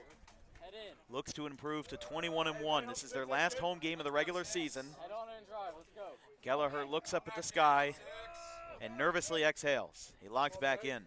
And the 0-2 is a swing and a miss. Kelleher strikes out swinging. It is Dawson's 7th. And Linden will be the batter. Senior number 13, Nate Linden.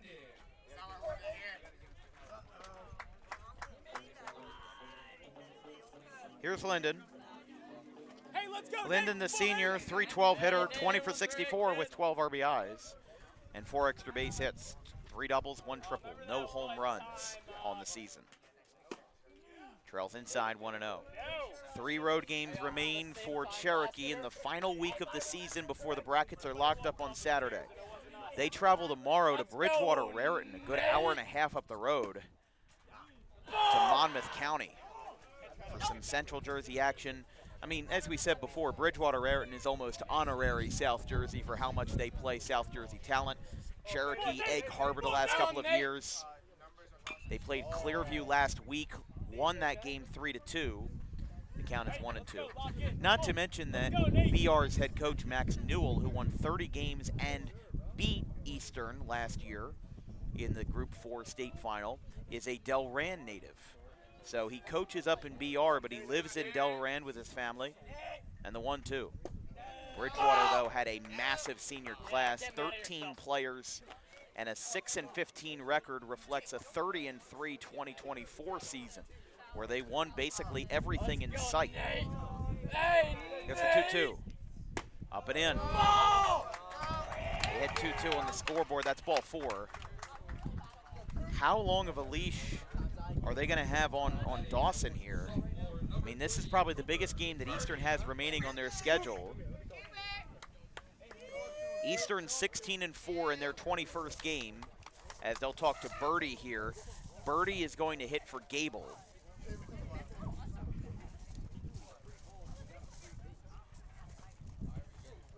This is the last road game for Eastern this season. They're home to Lenape tomorrow and home to Bayonne. That's another big travel for Bayonne and the Bees, the Bayonne Bees. They started at 4:30 on Thursday the 22nd.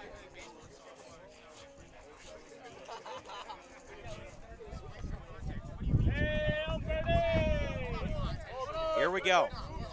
Cooper Birdie hitting for Brett Gable. That ball's hit out towards shallow left field. It is sliding and caught in left field. It's the second out. And now Barba Giovanni will hit in the 9 spot.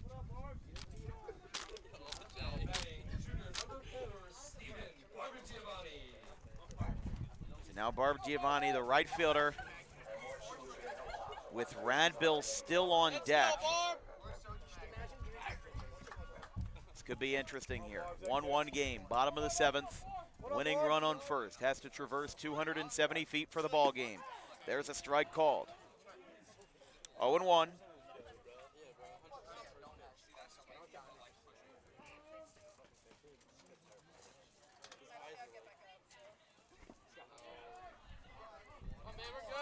good, Barb. We're good. Take it off. Take it off. Next one, this one. Let's go, Barb.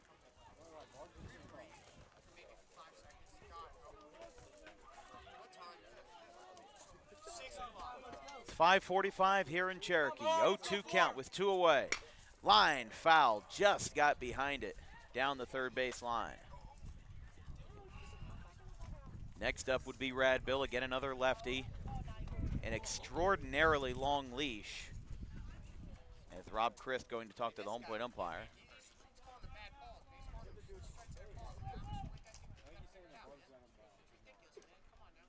go, Marvo!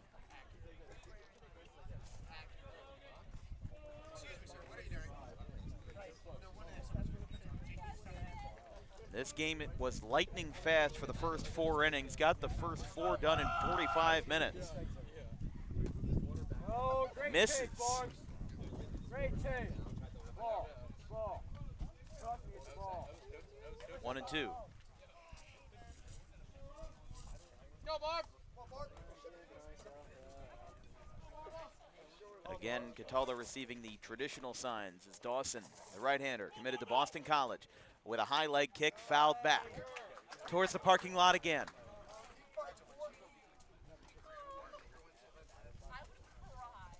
This has been a great game so far. Both teams exchanged a run in the 4th inning. Eastern got theirs on a dropped third strike and an error by the catcher.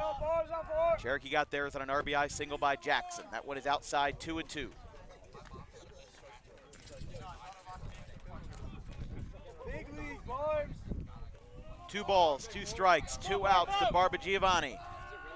As we predicted in the open, a pitcher's duel was on the horizon, and indeed it's here. Though 2-2 is called. Strike 3 on the inside corner. Logan Dawson strikes him out to end the inning, and we've got free baseball on the horizon. We've seen Cherokee baseball 4 times, and for the 2nd time of those 4, we've got extra innings. 1-1 after 7.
Here in the Olympic Conference, 7 innings won't do. We've got free baseball as Eastern bats 8, 9, and 1 in the top of the 8th inning after a strikeout looking ended the frame. Passarella, the pinch, or was the pinch hitter, struck out in his first at-bat. He came in versus Radbill, now facing Birdie for the first time. Passarella, Capriati, and Dawson, 8, 9, and 1 for the Vikings in the top of the 8th. Reminding me way too much of our JUCO Regionals tournament from last weekend where we called 27 innings in one day. But that was because the Salem and Gloucester game went 12, Cumberland and Brookdale went 10, and there's a ground ball right back to Birdie. Underhanded flip is in time. Bit of a close call for the underhand, and it's 1 away in the top of the 8th. Come on, Coop. Keep dealing, kid. So here is Capriati. Hey, bottom top, bottom top. As a little dribbler by Passarella was the first out of the 8th.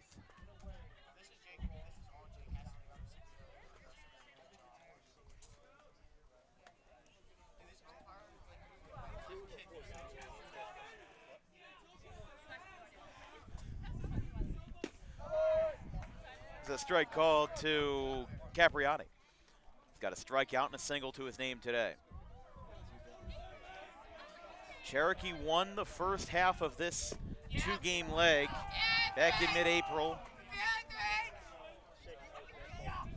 As it's 0-2. Time called at the plate by Capriati. In the Olympic American, Cherokee is at 8-0. This will be their second to last division game. That one is strike 3. 19 across Radbill and Birdie. Campriotti strikes out for the second time today, and there's 2 away. Now here is Dawson. Batting out of the left side as we go back to the top of the order for all 8 innings today. Cherokee has employed a left-hander on the hill. Radbill for the first 6, Birdie for the 7th, and now the 8th. In the Olympic American, both teams are entering their second to last divisional game. Cherokee plays RV on the road later this week. That one's ripped foul, 0-1. And then Eastern plays Lenape at home tomorrow. Eastern would have to win today and tomorrow, and Cherokee would have to lose today and Thursday for teams to share the Olympic American division. Cherokee 8-0 in their division. 4 of the 6 teams in the Olympic American are over 500. East is 10-10. Lenape 9-13 as Dawson puts a drive into one in the right field, and it's caught by Barba Giovanni to end the inning. We go to the bottom of the 8th. Eastern is taken care of with a strikeout, a ground out, and a fly out to right by the Boston College commit Dawson. We go to the 8th, 1-1.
Henry Radbill leads us off in the bottom of the 8th. Logan Dawson's still out there. With Eastern playing back-to-back. I mean, Cherokee and Eastern both have games scheduled for today and tomorrow. Eastern playing at home versus Lenape. Cherokee traveling again an hour and a half up the road, if not more, to Bridgewater Raritan. We were at Bridgewater Raritan versus Rancocas Valley for our opening day game last season, April 1st of 2024. Radbill takes a strike, it's 0-2. It's the top of the card for Cherokee. 1, 2, and 3. Radbill, Chiesa, and O'Dude. 0-2. Dribble by Radbill. Tough play for Iolucci. Throw to first base. Or check that for Malillo. It's going to get away. It's going to roll down the first base line. Hustling to second base. It is not in time. Moves the runner over to second base. And Cherokee's got business. It'll be an infield single. And Rob Christ gets up from his chair. That may be it. What a day for Logan Dawson if that is it. He went 7 innings. And Rob Christ, the 500-win head coach, comes out. He may not be taking the ball from him, actually. I'm a little bit surprised.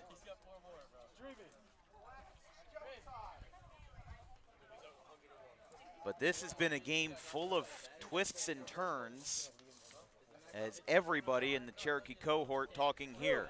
Radbill is at second on what was a single E6.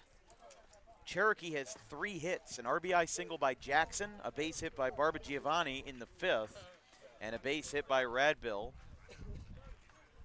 As Dawson still rolling out here in the bottom of the 8th inning.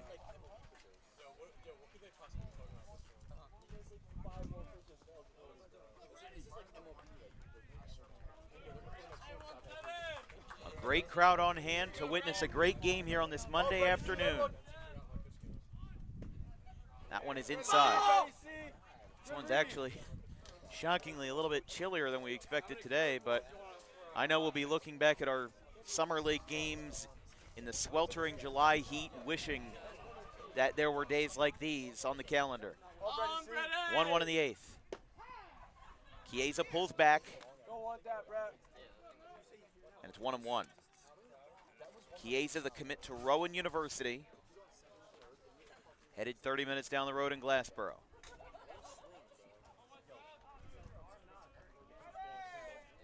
One ball, one strike. Dawson is set. Shows bunt again, makes contact, goes back to Dawson. He's got to make a clean throw. He does go to third. The throw is in time. They got him there. Petrignani down on one knee. And that is the second out as they call for the lead runner at third.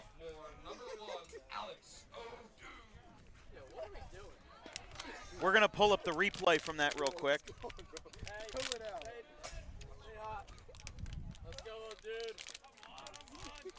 We'll take a look at that in just a second as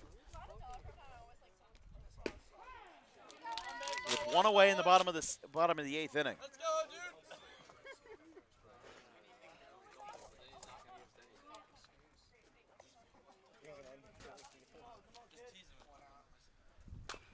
Dude grounds it foul, 0-2. Let's take a look in between pitches real quick at this replay. So just looking at it here, he showed bunt, got good contact on it. Then it got right back to the mound. Dawson throws. Ooh, I think his foot got under it that time. His foot definitely looks like I think his foot got under the ball. Foot definitely looked like it got under the tag. Very close call though. That one is outside. A delayed throw. Gets stopped at second.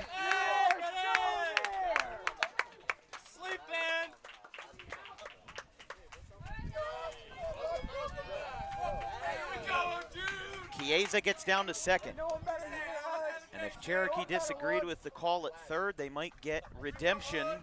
Now that Chiesa's on second, setting it up for O'Dude, who takes a step out. Count is 1-2. One away, bottom of the 8th. Winning run on second, 1-1 game. That ball's hit out to left by O'Dude. This one is sinking in, and it's caught in left for the second out. O'Dude hit it well, but he hit it right to a guy. And now Brown, the shortstop, is the batter as Cataldo goes out to talk to Dawson.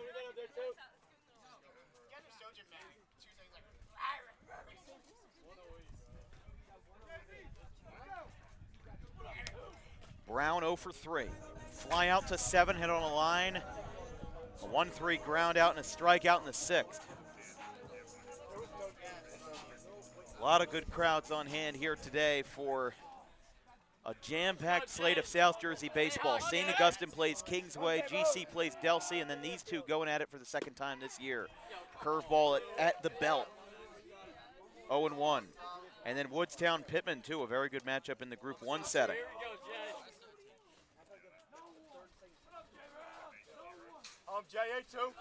Here's the 0-1.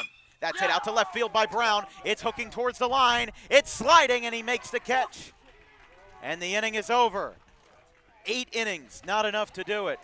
And we are going to the 9th here in the lands of Burlington County in the Lenape Valley District. It's 1-1 after 8.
In the top of the 9th inning, 7 innings was not enough to determine a winner. 8 innings was not enough to determine a winner. And Cooper Birdie still working in the top of the 9th. Just got a feel for Cherokee, especially on that play down at third where Dawson threw it over. Looked like on our replay that the runner got his foot under the tag. But either way, bygones are bygones, and Browns fly out to sinking in left field. It's popped up behind the plate and out of play. No, my God! My windshield! Milillo, Cataldo, and Iolucci. 2, 3, and 4 for the Vikings. In the top of the 9th. Birdie ready, and the pitch. Fouled straight back off the netting. Milillo, the junior, 3 strikeouts, all looking. So he's been a frequent flyer in the looking department.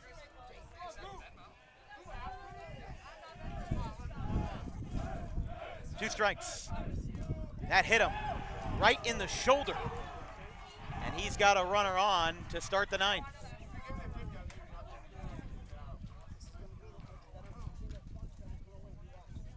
So Milillo reaches for the first time today. Watch hands, rotate, get it out. We'll run, good wheels. By the way, if you thought this game was low scoring, how about GC and Delsey? They're tied 0-0 in the 9th. So that game isn't going any further than this one. They're going to throw it back to first. He's safe. We didn't get a good angle on that one, but Birdie tried to fake them and faked us out with a throw to first. Almost caught him there. There's a ball inside. Or check that, strike called, 0-1.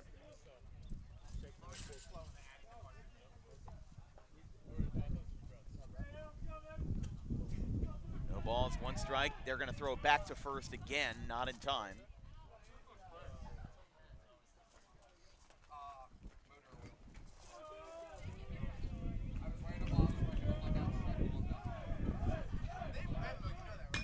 That ball's hit well. Left center field. It's up. It's back. Oh, and it's over his head. It hit off of his glove and left. Running around third and stopping there. It'll be a double for Cataldo. And Anthony Cataldo with a double out to left field. Didn't see where that ball landed for a second. Thought it was going to split the gap, but instead it was headed straight for O'Dude and left. Hey, you know what's coming? Back to squeeze. Nobody.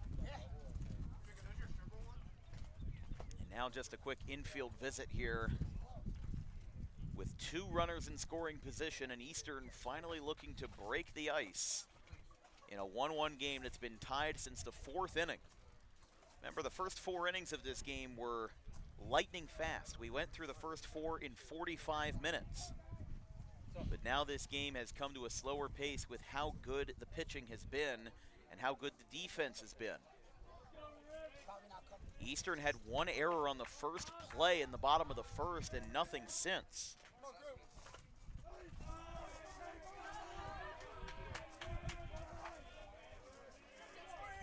Safety, you got him!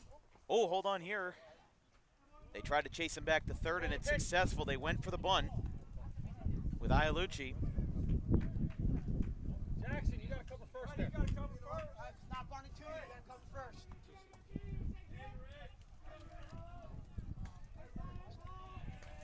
Checking in here for Iolucci. Maybe looking for a squeeze. Strike called. Infield is all up at the edge of the grass. Inside the edge of the grass as well. 1-1.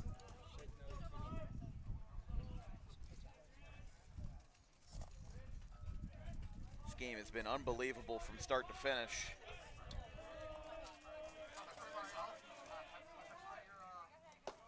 Up above the letters. 2-1.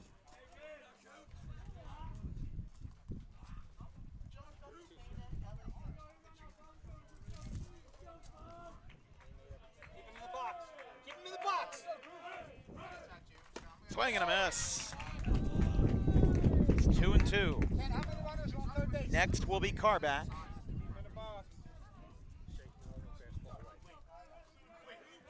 2 balls, 2 strikes.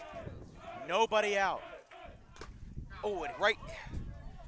That one sent Kelleher flying back.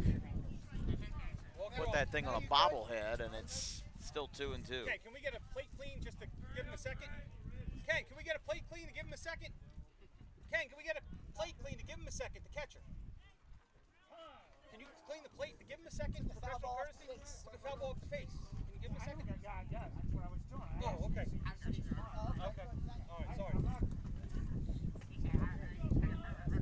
So the discussion there, Petrignani was asking for time because Kelleher got hit in the head with the foul tip.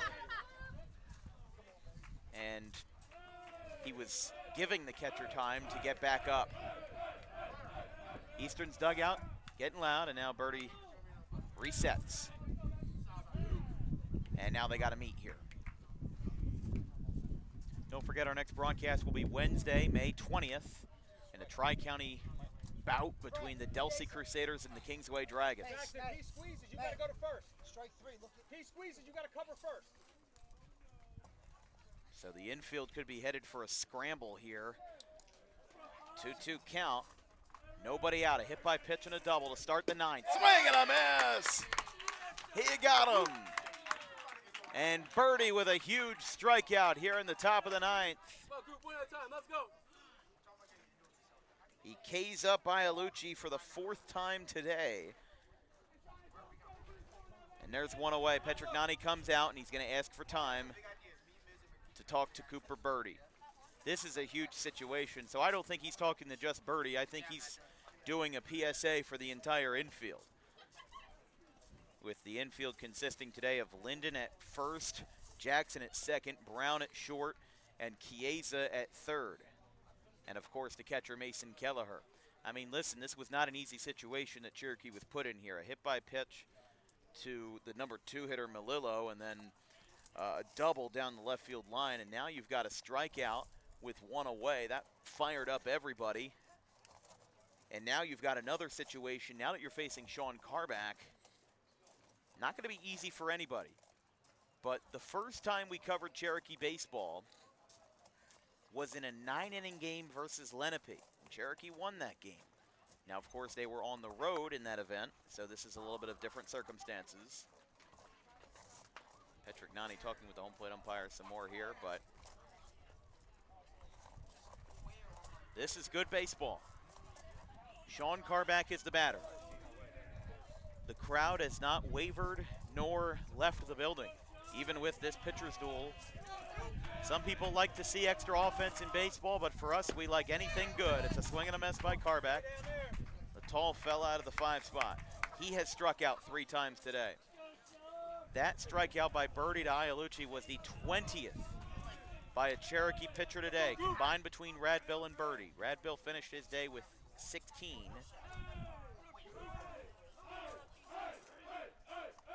Oh, 1. That's high.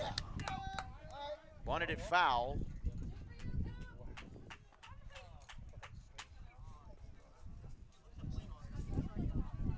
And it's 0-2. You gotta talk, Brad. You gotta talk, Brad. Tried to go for the squeeze unexpectedly after swinging and missing the first strike and then coming back with a bunt. Birdie ready. Up at the letters. Come on, Coop. What up, Coop? Now 1-2 with the fastball miss high. Birdie kicks the leg. Popped up. This one's back over our heads and out of play. Over the barn. Still 1-2. Cherokee playing for the first time in 9 days. Not sure if it was a senior trip or just the rain in the schedule, but Make your pitch, Coop. Come on. their last game was on Saturday last week in the Diamond Classic semifinal. Back in regular action. This is their last regular season home game of the year before they travel on the road to Bridgewater Raritan on Tuesday. Rancocas Valley on Thursday, Delran on Friday. Come on, Coop. Let's go, Bert. 2 balls, 2 strikes. He got him! That That's 21. Can you do something for him? That's a strikeout for Birdie. That's 21 team strikeouts in 9 innings. And Grizkovics will come up now with 2 away. Hey, finish it out. 3, let's go, kid. Let's go, Coop.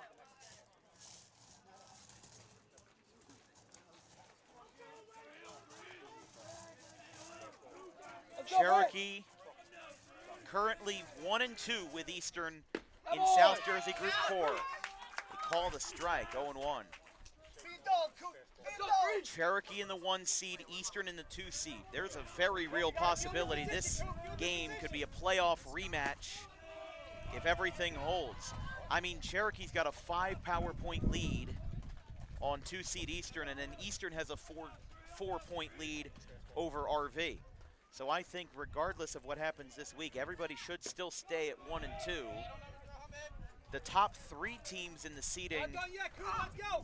The top 3 teams in the seeding for South Jersey Group 4 are Olympic American teams. Rancocas Valley's in 3rd, Kingsway is in 4th, then 5 through 8 is Howell, Central Regional, Vineland, and Millville.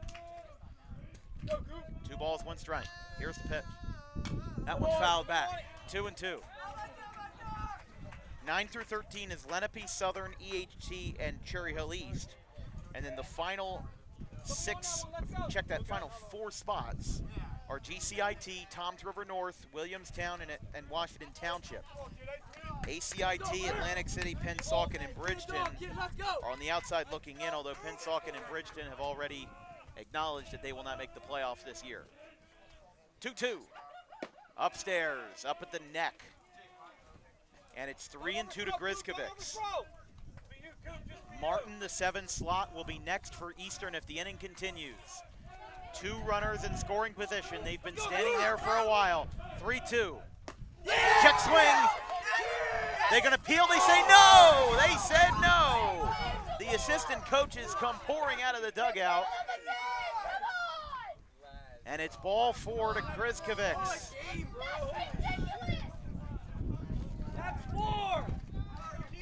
That was close.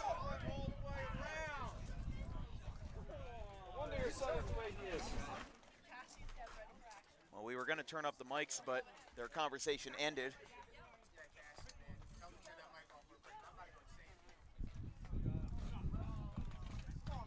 So now, something being figured out here.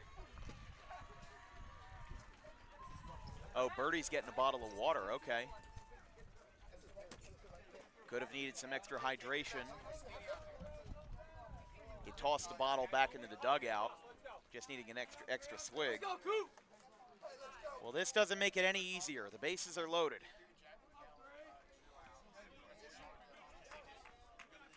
For Martin.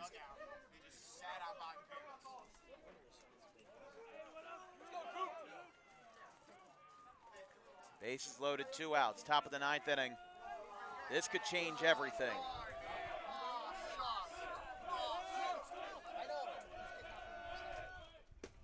Outside to Martin, 1-0.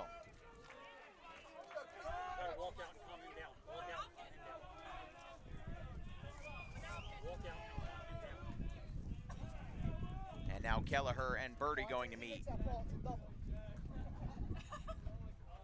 Will Martin, the sophomore, talking with Passarella, who is in the on-deck circle, who pinch hit for Jack Bauer, the catcher.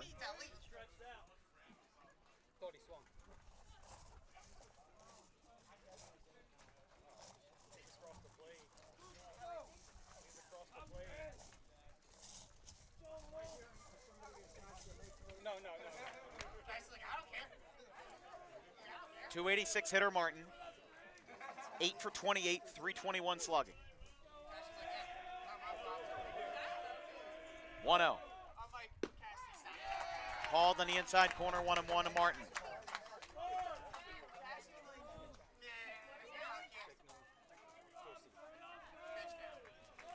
Bottom of the 9th inning for Cherokee will be 5, 6, and 7, led off by Jackson. There's a strike on the inside corner again, 1-2.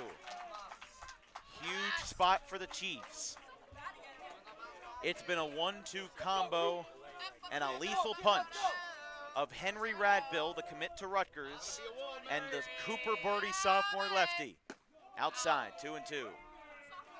Like we said, Jackson, Kelleher, and Linden, 5, 6, and 7 in the bottom of the 9th inning.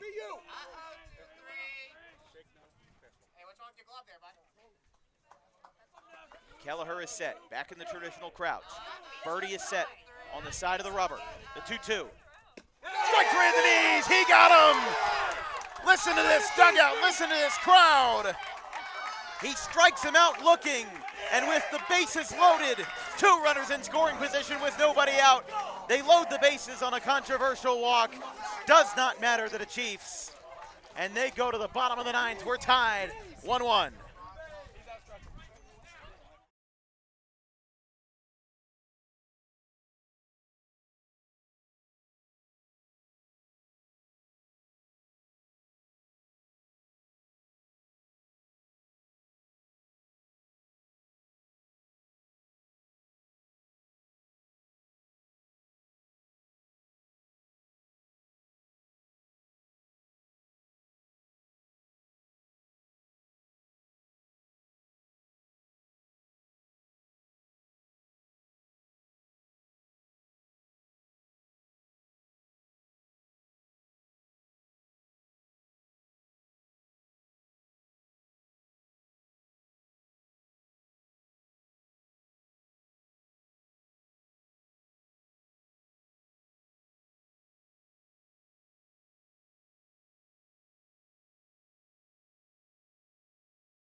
Bottom of the 9th inning. There is no reason why anybody other than this guy could be the player of the game. Henry Radbill, 16 strikeouts, the most by any high school pitcher on a Dan Wilkins Broadcasting stream. As Brett Jackson starts the party in the bottom of the 9th inning versus Noah Quanger. Curveball, loops a strike. Dawson went 8 innings, struck out 6, and allowed 3 hits. Jackson pops it up. Shallow left. Melillo going over. He deflects, and racing in to make the play is the left fielder for the first out. Quanger has 14 innings pitched this season. However, he is... Okay. That was... I was about to say, how do you have 30 earned runs in 15 innings? But there's an error in the NJ.com system. It says he gave up 23 runs in a game versus Pennsville. I don't think that's possible. I don't think that's physically possible. So his ERA and everything else is inflated, but I kid you not, May 13th, Eastern beat Pennsville 17-7, and it says he gave up 23 runs. I don't think that's right. Strike called to Kelleher. It's 0-2. Kelleher 0 for 3. 2 strikeouts and a pop up to second. Getting ready to go. Here's the 0-2. Swing and a miss. Kelleher goes down on strikes, and there's 2 down in the 9th. Now it's Linden, the 7-hitter.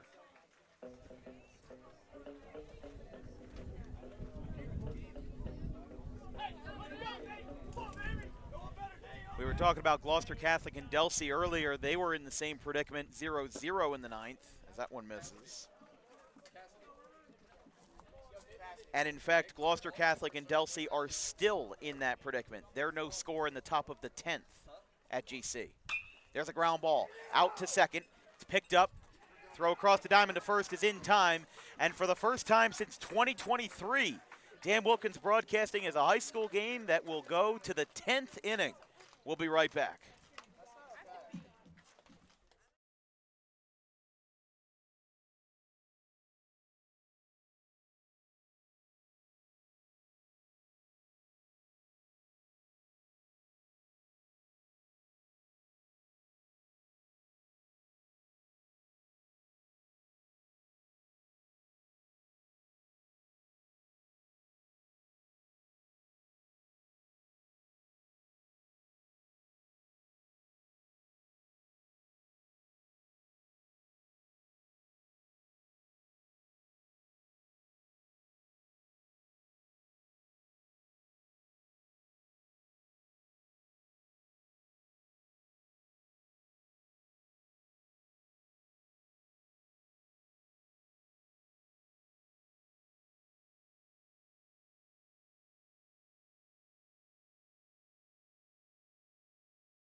Top of the 10th inning, it's a 1-1 game. This game may never end.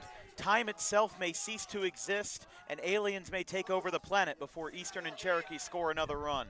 We've had no score since the 4th inning as, man, Eastern got a run in the top of the 4th on a dropped 3rd strike and a wild pitch. Here's the pitch by Birdie. There's a strike. 8-9-1, Passarella, Capriati, and Dawson.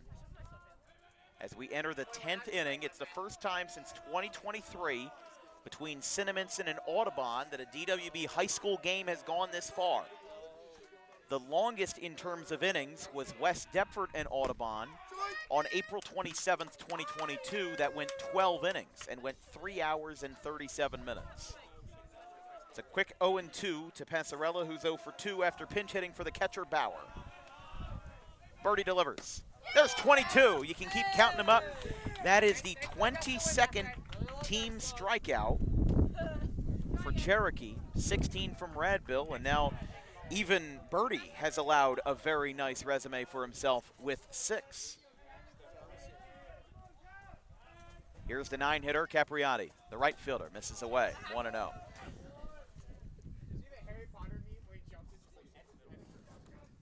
A quick correction, Cherokee will not be playing Bridgewater Raritan tomorrow. We were informed by an assistant that they will be having a makeup game against Cherry Hill West, so this is not their last home game of the season. And rain on Wednesday and Thursday could shake up things a little more. There's a ground ball. Oh, that's off the glove of the shortstop. He tries to rebound, throws the first, and it's not in time. Got kicked around by Jason Brown, and now Eastern's got a runner on in the 10th.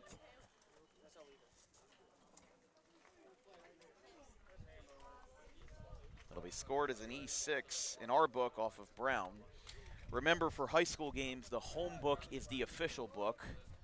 So what you hear tonight from us may not be entirely what goes into NJ.com at the end of the game. Throwback to first, not in time. I still am of the belief that every team should submit their own book. Another throwback to first, not in time. Flat-footed by Birdie on both attempts.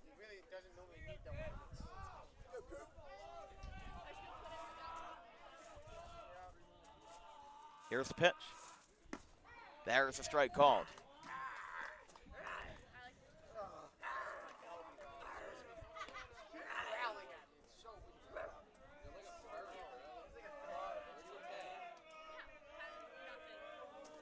The 0-1 from Birdie.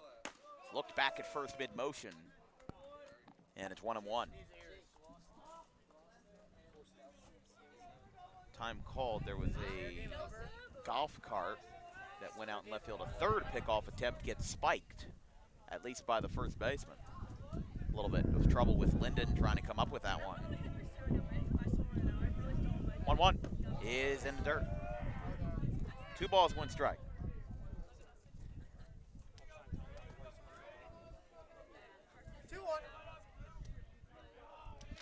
Two balls, 1 strike from the left-hander and 3-sport athlete Birdie.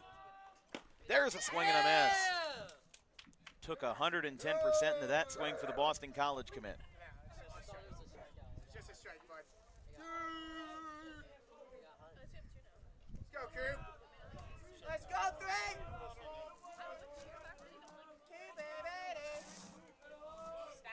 Birdie with a 1.83 ERA going into this appearance in relief. 12 strikeouts in just 7 2/3 innings. He does have 41 at-bats and a home run this season and a .244 average. The starting quarterback for Cherokee's football team passed for 1,001 yards. 4 TDs and 9 interceptions for Birdie. And the 2-2. Curveball. They will say, the umpire's going to call him back to the box. They're going to say he leaned into it. Oh my God, it barely touched you. Get up. They called it a ball. Patrick Nani backs off, but Christ is now going to contest it because the umpire made the call that he leaned into it, is the call at home plate. So here's the pitch. Yeah, I might have to agree on that one. I don't see a scenario where that's not.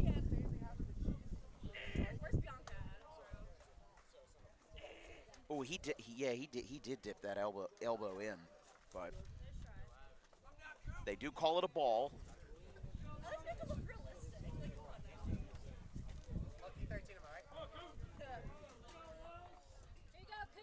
Just be you, Coop, be you. Let's go, Coop. There, next time, swing at it. Uh-oh, 13. Uh-oh. Eastern's dugout getting excited. Runner on first. 2 strikes. That one's up, and it's ball 4. Dawson going down to first base. He was looking back at Cooper Birdie. Umpire had to chase him down to first to make sure nothing else would come of it.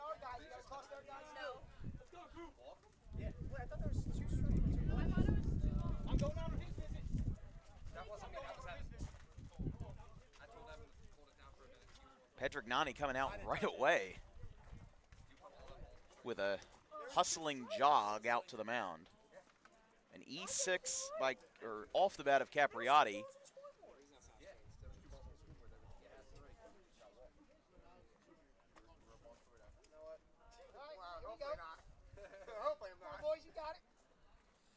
This game has been wild, and the tensions are just starting to simmer here on a day that doesn't have much simmering. It's under 70 degrees here. The wind, I mean, the trees are behind us, but it's just a flat field over there. So the wind has been picking up today in a 1-1 game. The junior Melillo is the batter. Let's listen into this Eastern dugout. Foul back. It's 0-1.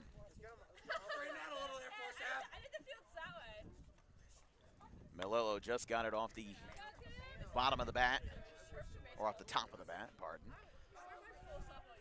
In another lefty-lefty matchup, Cherokee has deployed nothing but southpaws here in this 10-inning bout. He bunts, pulls back, Successful 1-on-1.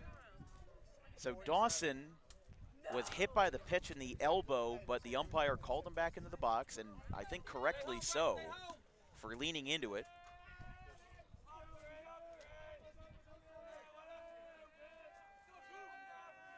And a 1-1. Shows bunt again, pulls back successfully. And it's 2-1.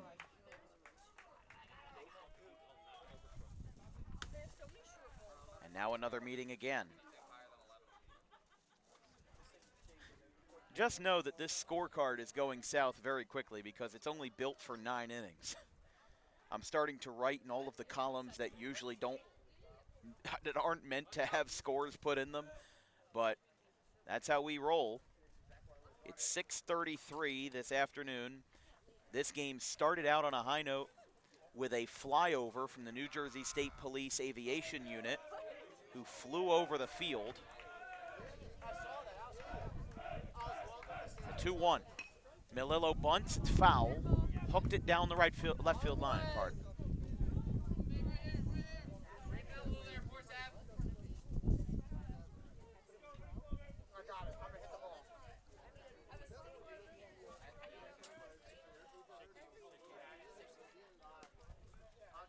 Birdie is set. Melillo checks back into the box. Runners on first and second with Dawson and Capriati. That ball's hit well. Center field. Going over left side. It's caught. Out in center by Radbill, who took over for Brett Gable after his relief. And there is 2 outs. Now here is Anthony Cataldo in the top of the 10th inning. Set for Cherokee in the bottom half of the 9th will be Birdie, Barbagiovanni, and Radbill. So Radbill moved from the pitcher spot to center field. Birdie took over on the mound, and then Brett Gable was replaced by the new center fielder, Radbill. Up, way away. 1-0. It's been a beautiful day today, and we've had nothing but beautiful baseball. If you're a traditionalist, this might be a game that makes you sit back in your couch and love life. That was a ground ball. Past third and to left. Here comes the runner. The throw down hits not in time. Eastern takes the lead. 2-1 on an RBI single by Anthony Cataldo, and it's 2-1 in the 10th.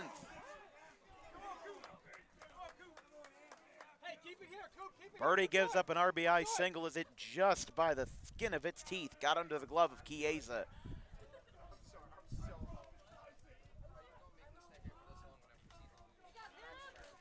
It puts runners on first and second. Dawson only moved up 90 feet in that affair. That one's inside.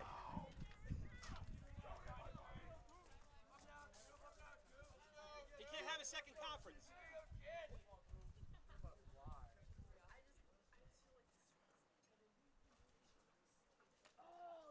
And now Christ coming out. There's going to be a pinch runner.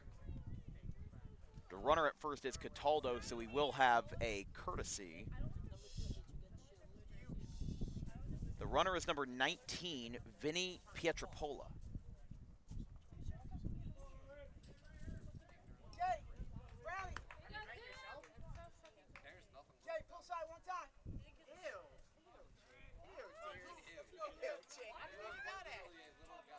Top of the 10th inning, Eastern finally breaks the ice. It's 2-1. Outside, 2-0.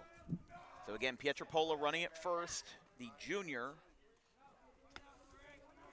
as a courtesy runner for Cataldo.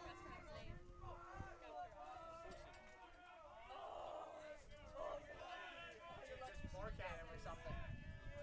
They're gonna get it on camera. Ha! 2-1.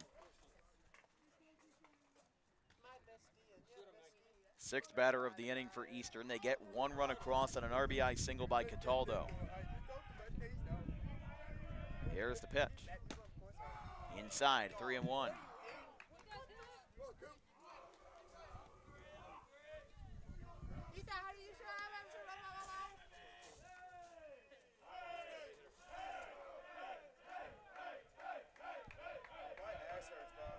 Here's the pitch. That's a ground ball.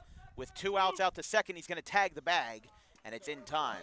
An RBI single by none other than the catcher, Anthony Cataldo, puts Eastern on top.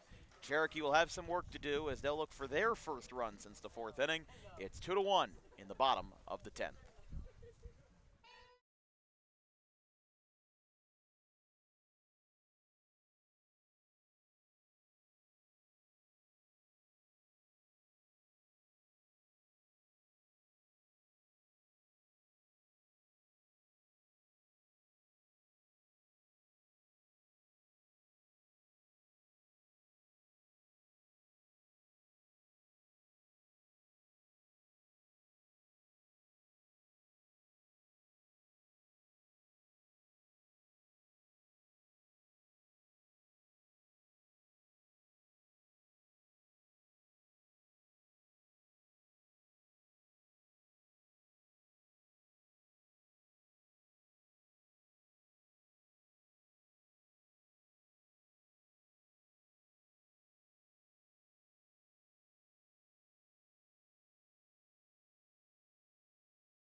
Noah Quanger is the pitcher for Eastern. The lefty comes in after a 7-inning performance, or actually an 8-inning performance by Logan Dawson, striking out 6 and allowing 3 hits. That one's outside to Birdie. It's 1-0.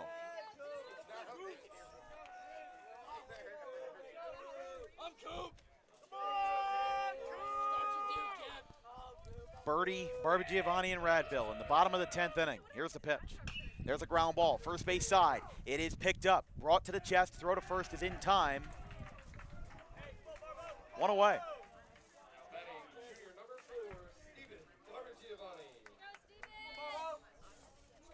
Birdie grounds out in his second at bat. This brings up Barbagiovanni.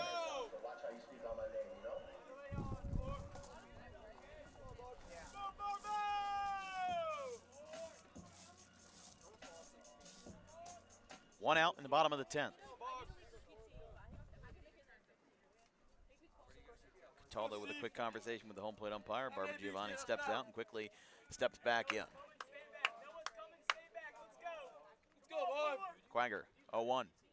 Strike call, an outside corner. Good looping curveball there. He's definitely been hammering the breaking ball here in this pitch.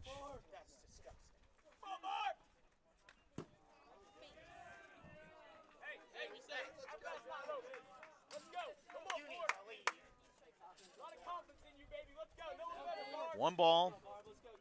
No, check that. No balls, 2 strikes. Here's the pitch. Outside.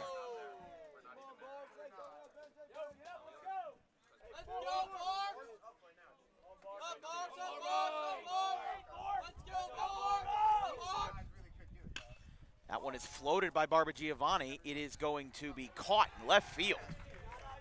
That's the second out. Eastern, with a win, if they hang on, would improve to 17-4. And Cherokee, after winning 20 straight games and being one of the last 3 in the state to be undefeated, with a 20-0 record. I mean, there were a whole bunch of South Jersey teams that were undefeated this year. Delsey, Northern Burlington, Cherokee among the rest. Gloucester Catholic was undefeated for a while, but Cherokee beat them too. But after losing to Haddonfield last Saturday, they could be headed for 2 in a row. The number 1 seed in South Jersey Group 4 Power Points pretty much has this locked up. Eastern, the number 2 seed. Rancocas Valley in the 3 spot. I mean, that's how good the Olympic American division is that the top 3 teams in the Group 4 bracket here in the South are in the same division. And Cherokee plays them Thursday, as in Rancocas Valley. Again, Eastern with a win would knock Cherokee down to 8-1 in the division. And then Eastern would improve to 7-2. That one is down. So Eastern, with a win, if they do get it, would still be alive in terms of division winning. Although division winning doesn't have the same weight as it does in Major League Baseball. Christ calling for somebody in the field, maybe to come in, and he called for a right-hander, I think. No, I don't think they're calling for a bullpen thing. I think they're calling for a defensive shift. 2 outs in the bottom of the 10th. Here is Chiesa. Curveball's a strike, just above the knees. 0-1. Chiesa with a walk and a fielder's choice. He's reached base twice in this 2-1 game, 10 innings. Another curveball called there, 0-2.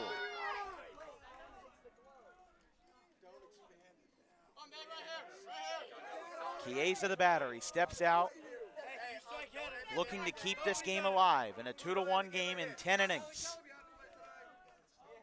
Quanger looks back at first. The 0-2. Lined foul just over the fence and left, down the line.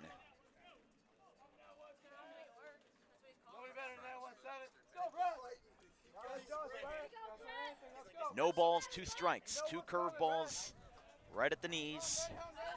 Called strikes on Chiesa, lines 1 foul to keep the at-bat alive. The 0-2, another one just tipped off.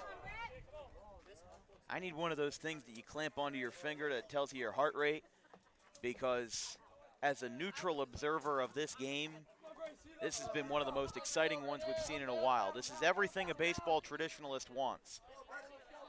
Not a lot of runs scored, just pure domination on both sides, and a great game. The 0-2 popped up. This one looks like it's going to be in play, going over first base side, under it, and making the catch. He brings it down to win the game. Sean Carback makes the play, and in a 10-inning marathon, Eastern defeats Cherokee on their home field 2-1. An RBI single in the top of the 10th is the deciding factor from Anthony Cataldo, who picks up 2 hits on the day. And Cherokee, after winning 20 straight games, has now lost 2 in a row. Eastern's division hopes are still alive. Cherokee would have to fall to Rancocas Valley on Thursday, and Eastern would have to beat Lenape tomorrow, and they would tie. At this point, both teams can share a piece of the Olympic American, one of the most prestigious divisions in South Jersey baseball. What a game. We're going to be right back for the Dan Wilkins Broadcasting post-game interview presented by DAWG Pro Wrestling for our dog of the game. And in a 10-inning final, the Eastern Vikings and 500-win head coach Rob Christ take home a nerve-wracking 2-1 win. We'll be right back.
Here at Cherokee High School, 2-1 final in a 10-inning grueling marathon. Logan Dawson, your player of the game for Eastern, who struck out 6 over 8 innings for the win. Logan, this was a weird game. Heavy winds, not that hot for a late May afternoon, and then you guys got the win in 10 in a very heavy game for you guys, beating a team that you lost to by 10 runs in the first game. First of all, how'd you feel out there today? Felt great. I got a great team behind me. Feel comfortable in this field. We play here almost twice every single year, so just got to play the conditions, and if they're going to hit fly balls, our outfield's going to track them down. So trust my team, and we got it done today. And only 6 combined hits between the two teams in this 10-inning game. It was a long one, and going into this game, Eastern lost to Cherokee the first time, 11-1, when you played your first game at Eastern earlier this season. What was the mindset going into this? Was it just a short-term memory of like, okay, they beat us last time, but now we have to go in with a different way of thinking and a different mindset of winning? Yeah, things happen. You lose games, it's baseball, but we know we're the best team on the field every single time we step on, and what happened today is what's indicative of our team and bouncing back from any adversity, and we know we're going to get it done anytime. And for you, Logan, obviously we go a long way back. For the viewers back at home, we went to elementary school together, and then he moved out 8 or 9 years ago. He still lives in town though, in Audubon. But for you, this is always a big game, Eastern and Cherokee, and it lived up to the hype today. 10 innings, sure. And never seems to let anybody down in terms of these two teams bringing the best product out onto the field.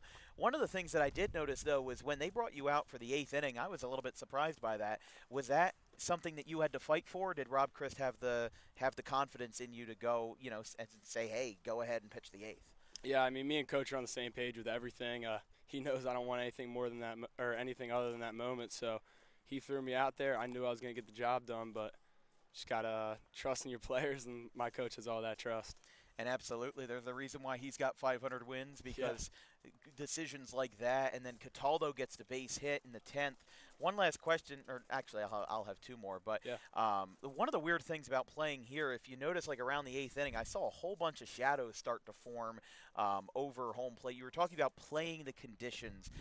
What was something, did you find that at all to change you up with Cataldo there? Because I'm looking at the shadows, and it's like a thick line right halfway between the mound and home plate. Yeah, it's in the box. It's actually kind of tough to pick it up right away because you see that glare comes down. But it's kind of like the Rangers Park where they have those shadows. But you got to, after your first at bat, you got to adjust it to it, and then you're fine.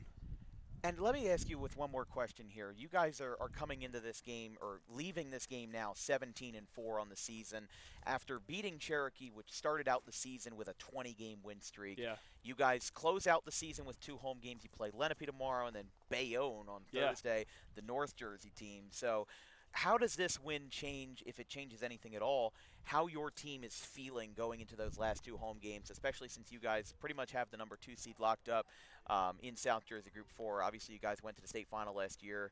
There's a lot of great things ahead for this program. How do you feel about your team going forward into the final week of the season? Yeah, win, lose, draw, I don't think my mindset changes ever. We're always going to get after it, and we feel like we're the best team on the field at all times. So I'm going to roll with my boys, and we're going to get it done. Well, I appreciate it, Logan. Thank you very much. We're going to close with a Dan Wilkins Broadcasting tradition. Awesome. We're going to have you sign the bottom of the scorecard. Make it nice and big on the bottom, since he'll have to get used to it over in Boston, over in the home of the Boston College organization. And there you go. Logan Dawson, your player of the game, your dog of the game, presented by DAWG Pro Wrestling. Thank you, Logan. We hope to see you around soon. All right, wonderful there. That will be all for us tonight as Eastern will head on the bus back to Voorhees. That'll be all for us. Thank you very much again. We appreciate it. Thank you. Yes, sir. Have a good one. And we are going to be heading out for the night, as our next broadcast will be a Tri-County Liberty/Royal crossover between the Delsea Crusaders and the Kingsway Dragons. From our entire crew here at Dan Wilkins Broadcasting, our social media coordinator, Haley Mejia, our graphics crew, Caleb Lane and Carson Rosso, my producer, Vincent Vogt, I'm Dan Wilkins. We will see you Wednesday, weather permitting, in East Greenwich, a.k.a. Kingsway Regional. Eastern wins this one in a marathon, 2-1 in 10 innings on an Anthony Cataldo RBI single. Have a good one, folks.